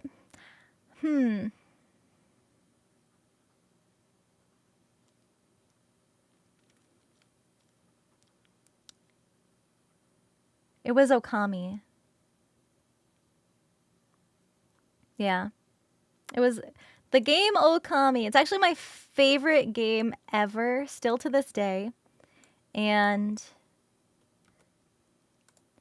I was big into like drawing when I was younger. And I would always Google images of all of the Okami characters because I wanted to draw them. And one day I stumbled across this image of some people cosplaying from Okami. And I was like, there's real people dressed up like video game characters. And like, sure, there's Halloween, but like, they're like in public. So I did more research and I looked into it some more and I discovered anime conventions and cosplay. And I was talking to one of my cousins about this. I'm an only child, so I was really, really close with my cousins who were my age. I had two cousins who were like really, really close in age to me. And I was talking with one of them. And I was like, hey, there's this really cool thing. It's called cosplay. And there's these conventions that people go to and they dress up. And at the time, we were in the middle of watching One Piece. And my cousin was like, oh my goodness, well, if we're doing this, then like I have to be Luffy because I need to be the main character. That was his mentality. I was like, okay, well, if you want to be Luffy, you know, I think it'd be really cute if I cosplayed Ace, Luffy's brother, because they're related and we're related. And I think it would be really cute to kind of have that little connection, like the little Easter egg. Like, that'll be fun. And he's like, yeah. For those of you who haven't seen One Piece, Ace is a shirtless man. Now imagine little baby me. Just a little baby me trying to explain what cosplay is, first of all, to my mom, trying to convince her to take me to this big event that also has a lot of other people dressing up like fictional characters. My mom is like, you are not gonna go shirtless. And I'm like, no, Mom! No! I have a whole plan. I had planned to like do this illusion where I would wear a skin, like a tan colored tank top, because Ace also has a back tattoo. So I was like, yeah, I'm going to wear a tan colored tank top. That way it kind of gives that illusion, but I'm still covered. And then I can just paint the tattoo on the tank top and I won't have to paint my skin. My mom was like, okay. And she like kind of, you know, she kind of got it. The general idea. I looked like a hot mess because I still had like prominent boobies at the time. And I'm trying to do this male illusion, but it is not giving. I even had like the short hair. I didn't even like try to femme it up. I was like, nope, I still have the short hair. And oh my God, it was such a mess. So Ace has these like big chunky black boots. And I didn't want to spend money on big chunky black boots, but I had big chunky sneakers. And so what I did was I tried to create another illusion where I wore like those long socks that kind of come up to like your mid shin. So I wore long socks and chunky sneakers, and it did not You look would like make a boots. great Nami. It did not look like boots. But I was really proud of it. And I even gave myself the little freckles. And my mom drew on the tattoo on his arm for me. It was fun. It was a lot of fun.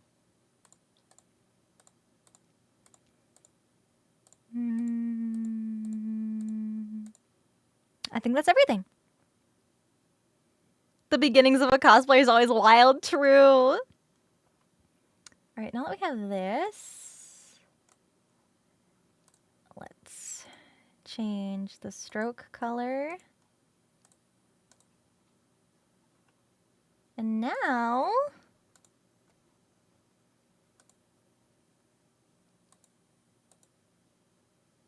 we have, look at that. So, so when I actually make this, because I wanted each pattern piece to be like separate like this, another thing I like to do is, let me see, we'll pull up the original like image of Nihilister. Actually, let me undo the green really quick because we're gonna need that still. Undo, undo, undo. Okay. So I'm gonna make a copy of this, and then on a new layer, I'm gonna paste it, and then pulling up the original. Oh, wait, hold on. It didn't paste in the same spot. Paste in place. There, now it's in the same exact spot. So the big main one is still in the right place. But I had shifted the pattern over when I had the separate layers, so that way I could see exactly what the underneath looks like in here. So I'm going to grab the individual. Hold on, let me hide this for a second. Let me do this one first. This one's probably the easiest one. And now I can move this into place.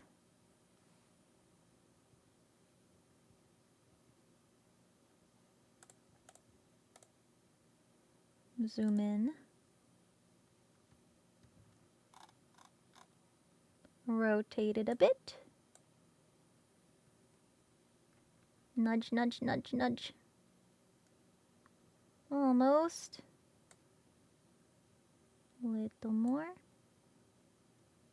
Maybe too much. So the whole point of doing this step, there, is now we have this intersection here, and we can see which part gets covered up by the top piece, at least a little bit. So when we start assembling this, now I know exactly where on the support structure this piece generally needs to attach to. Because all this stuff is in the exact same place that it is on her character model. So Yeah.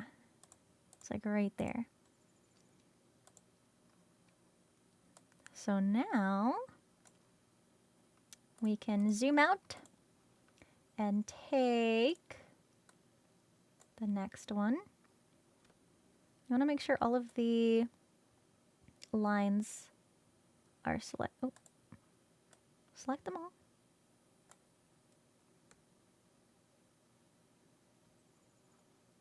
Are they all there? I can't tell. Yep. Okay. Now they're all selected. And now we move and rotate.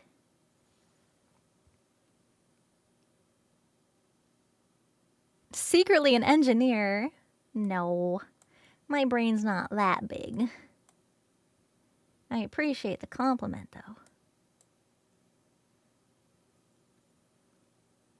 Nudge. Nudge, nudge. I think like maybe right there.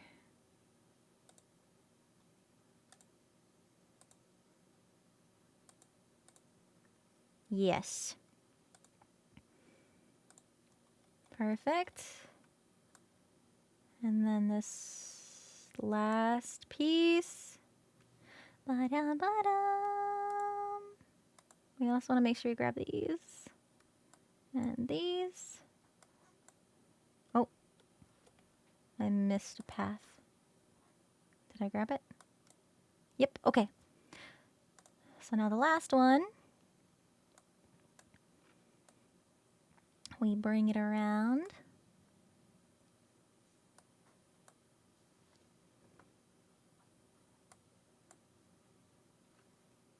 I need to zoom in a bit. Sorceress, no! I've been doing this for a decade! You just get used to it. It's all practice. Trial and error.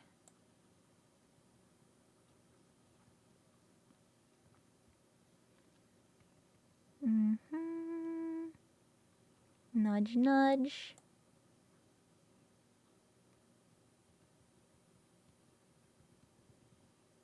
I want to bring this down a little.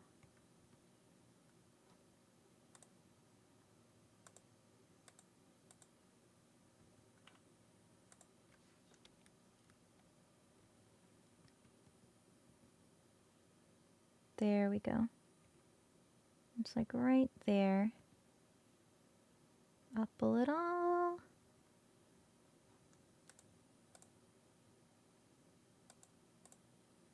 Yeah.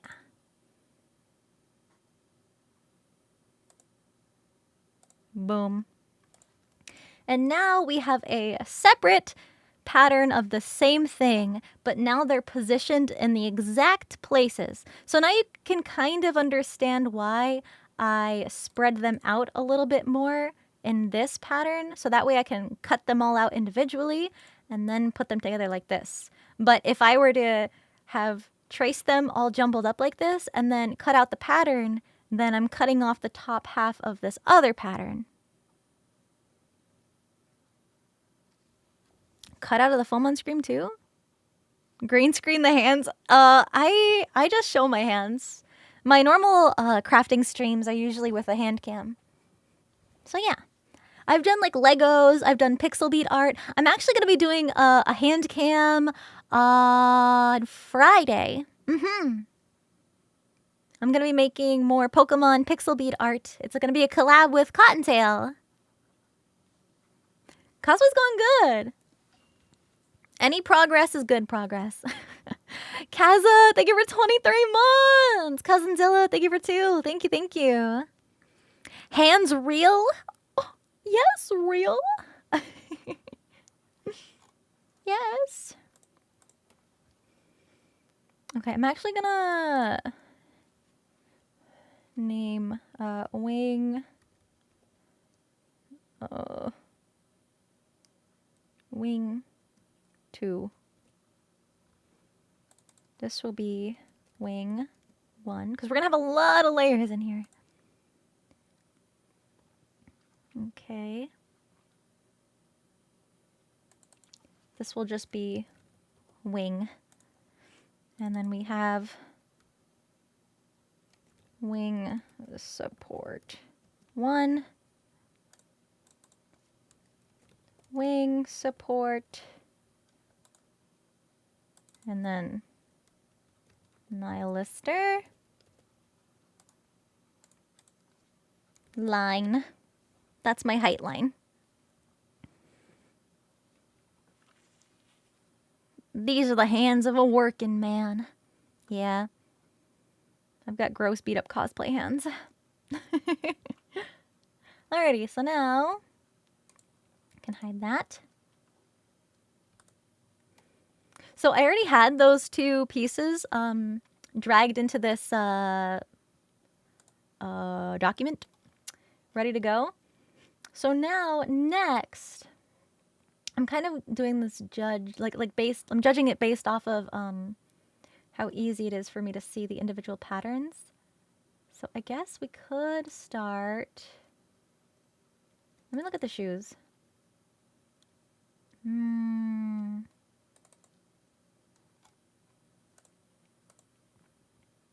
You've got a bit of a profile here. It's a good start for sure. My ears? You like my ears? Huh? What about my tail? We probably get a reference for that. Maybe the toes. Definitely the heel. Maybe we do shoe stuff next. Of course the dragons are going to be actual scale. You're funny. I used to compete professionally, like in the it's called the Master Division of cosplay competitions. I wouldn't consider myself a professional, but that's like where all the professionals would be.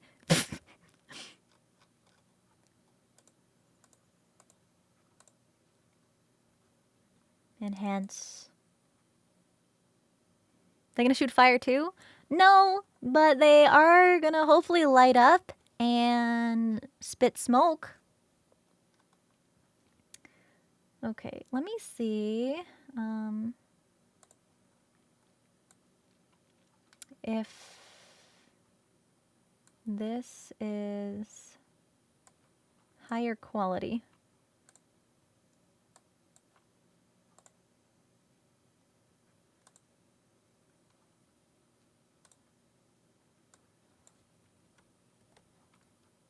New layer, please.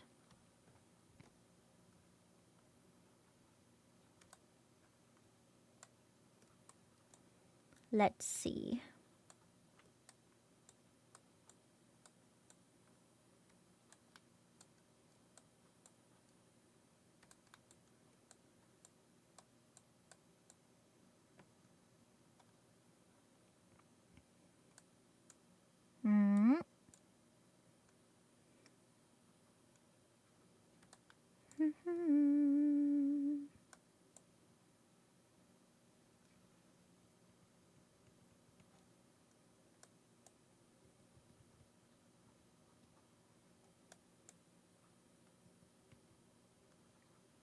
Making it generally the same size. Well, that's bigger. Oh, wait, this is a different... This might be from a slightly different piece of art. Pause.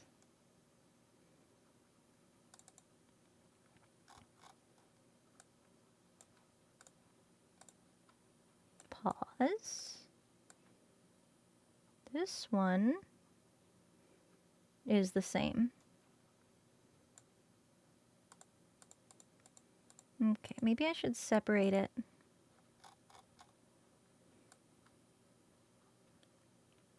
Yeah, because that layer is all together. These are all the separate layers. This one's all together. So it might be a teensy bit different. All right, let's try it.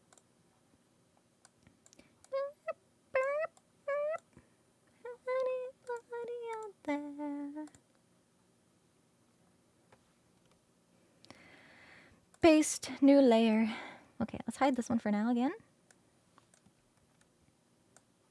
Let me see. Might have been a slightly different angle.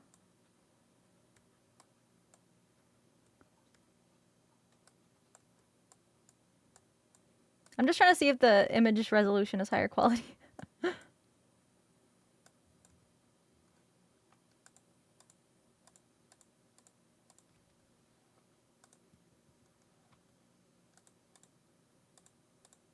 Good enough. Enhance? I think it is. Yep.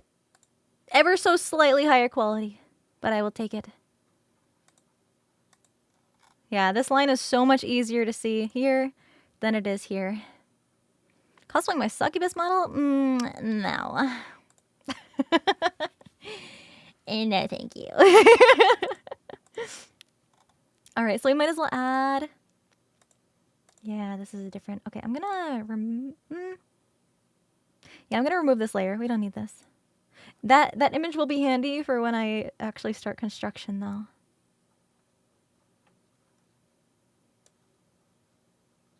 Okay, these. Oh.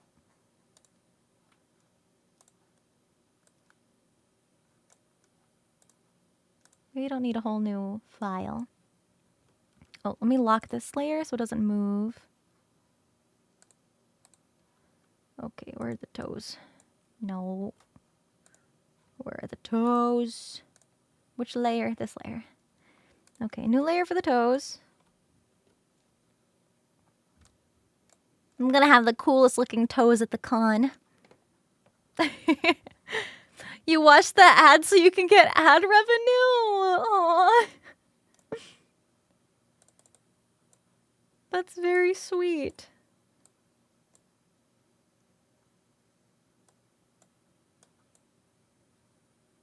Oh wait, these are different. Oh. These are more angled. I don't want the angled ones. I want the straight ones. Yes. This one. Yeah. Easier for me to get like the side profile.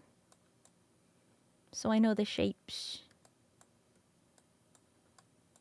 And generally how big it should be comparatively to my feet. These I might need to end up resizing depending on how difficult it is to walk with them. But we'll see. Good enough. Accidentally step on someone's feet with them? No, because my actual foot will be coming out this way. It'll be like right here. Sinea, thank you so much for gifting a subby. Thank you. Okay. So I'm gonna rename this to ankle. This one is going to be toe. We're getting very specific with these layer names now. Oh, I guess claw instead of toe. I'll leave it as toe. That's fine. And then the heel. This one's going to be a little different.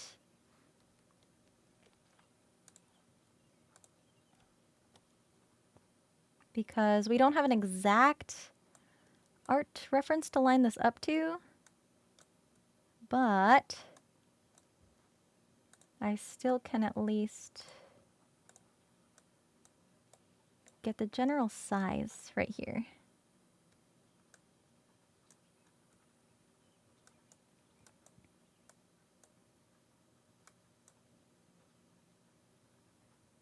More.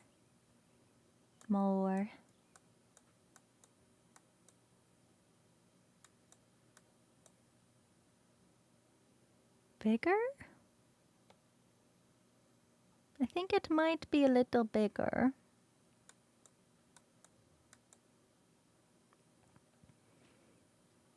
Because you see how high the point goes?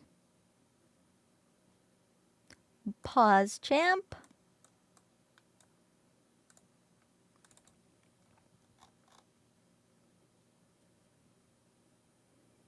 Maybe it's the angle of the foot being angled down.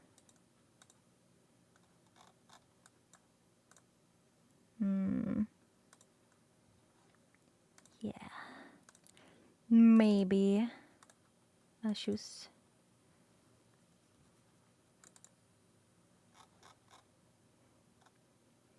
Yeah, this point does go up pretty high. Sabaton! I'm glad y'all are liking the jams.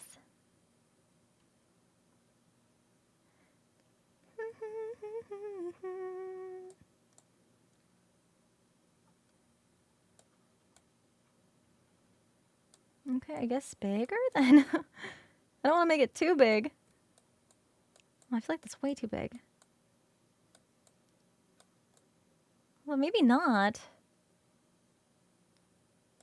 No, because now this kind of lines up here, and this kind of lines up here. Then we've got the angles.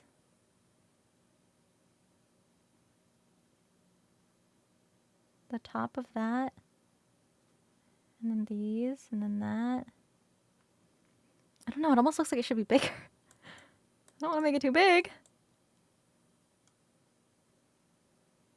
Nah, I think it's fine.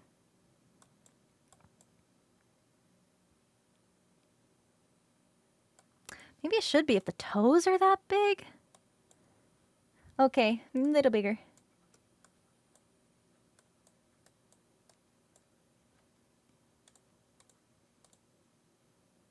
And you also have to take into consideration, this is like further back into space. And I'm trying to gauge how big it would be next to the toes that are in the foreground.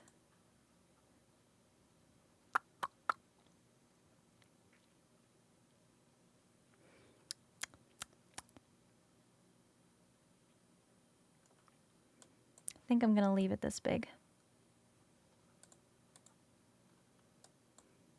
All the angles are lined up. We're gonna roll with this. I'm gonna leave it off to the side though. Until your last dying breath. This is gonna be heel.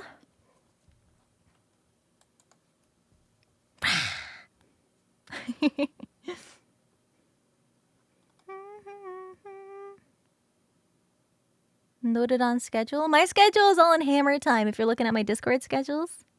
Or the stream schedules that are in my Discord server, yeah. So it automatically converts to your local time zone.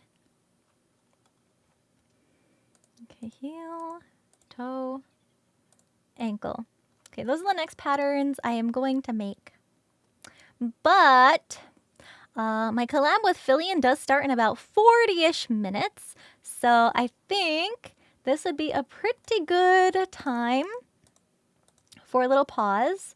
I'm most likely going to be working on more of these patterns off stream just because they are time consuming and I get distracted talking to you guys. So it takes a little bit longer because I don't know. I don't want to like laser focus during a stream and not talk to you guys because then that's not as fun.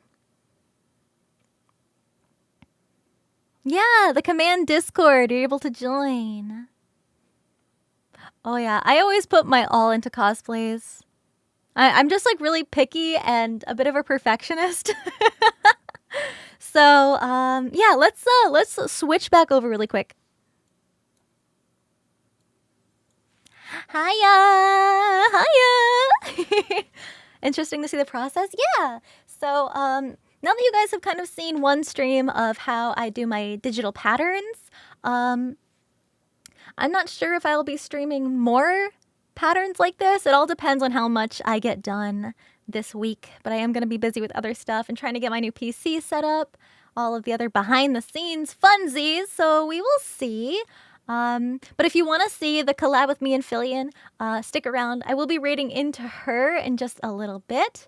I'm going to get some food and make sure everything's all set up on my end so she can have me join in onto her stream for fun collabby times.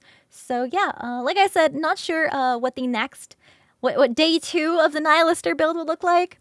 And I do just want to preemptively say this, that even though my streams are going to be numbered day 1, day 2, day 3, it's more realistically the case that I've spent more days working on this. It's just like a good way for you guys to know, like the order that the VODs come out in. Yeah, so like maybe day 2 comes out next week. Like we stream day 2 next week, but I actually have been working on this, you know, throughout the week. So it depends. It's gonna vary for sure. A whole year? It might be, yeah.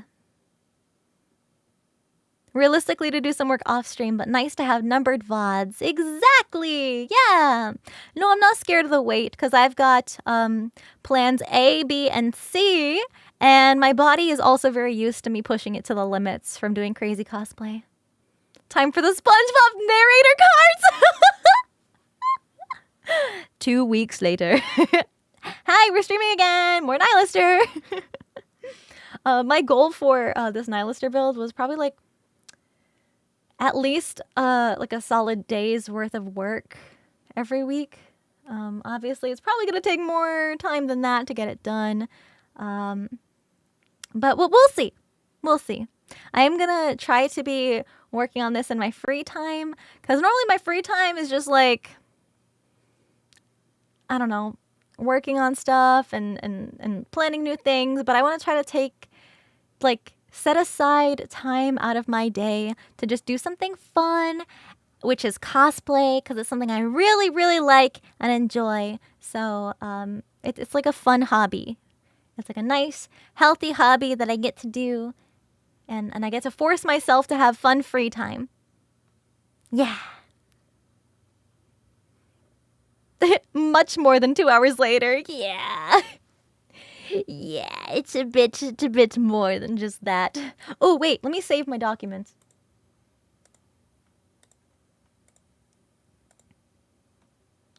I don't want to forget to do that. That would suck. I might as well shut down my laptop. Might as well. Gamer bro, thank you for subbing. I appreciate it. Thank you so much. Yippee! We're 1 U2s away from 2,000! Thank you guys so much for ordering my U2s figure. Thank you. Like I said, there's only like a couple days left to get it before it's gone forever. U2s doesn't do reruns for their like partner collaboration stuff. So make sure if you want it, you don't miss out. Haha. Can we get much higher? Let's go! Delta! Thank you so much for the 10 gift subs. Thank you. You got 3. That's kind of crazy. Just like pretty wild, huh? Thank you so much, everybody. It makes me so happy to see you guys say, I got mine! Put my laptop off to the side. There we go. Nice. Put them in storage after wearing them? Yeah, pretty much. Until like the next event or convention. Yeah. So many bangers! This is just it's like a metal playlist on Spotify that we're listening to. It's got a lot of really awesome bands in it.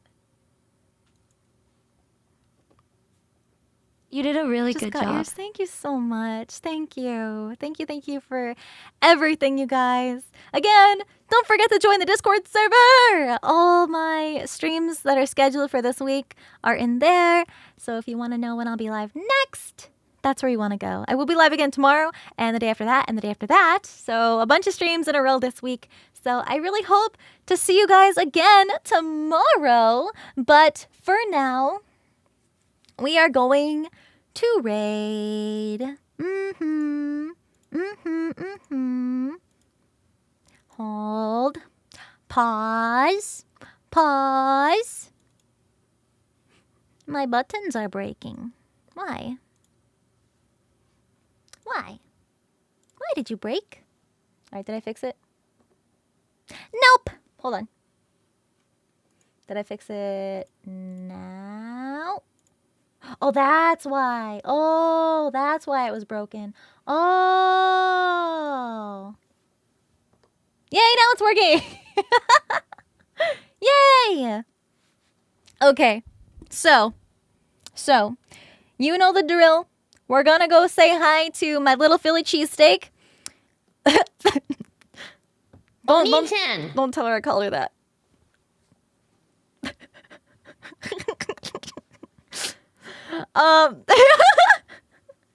I will be joining her in about 30 minutes. So if stay I got tuned. 2 U2's figures, does that mean I should get 14 more instead of a $500 Rari skin I'll get Or you can for? save up because there might be some pretty crazy stuff happening in the near future. Yeah. Thank you so much for another super awesome, comfy, fun stream. I really appreciate it. I hope you guys enjoy the shenanigans we get up to in just a little bit over on her stream. But for now, I will say goodbye until I see you again later, whether that be on Phillian's stream or tomorrow. Thank you guys so much, and I hope you have fun later. Bye-bye. Bye-bye. Bye-bye. Bye-bye.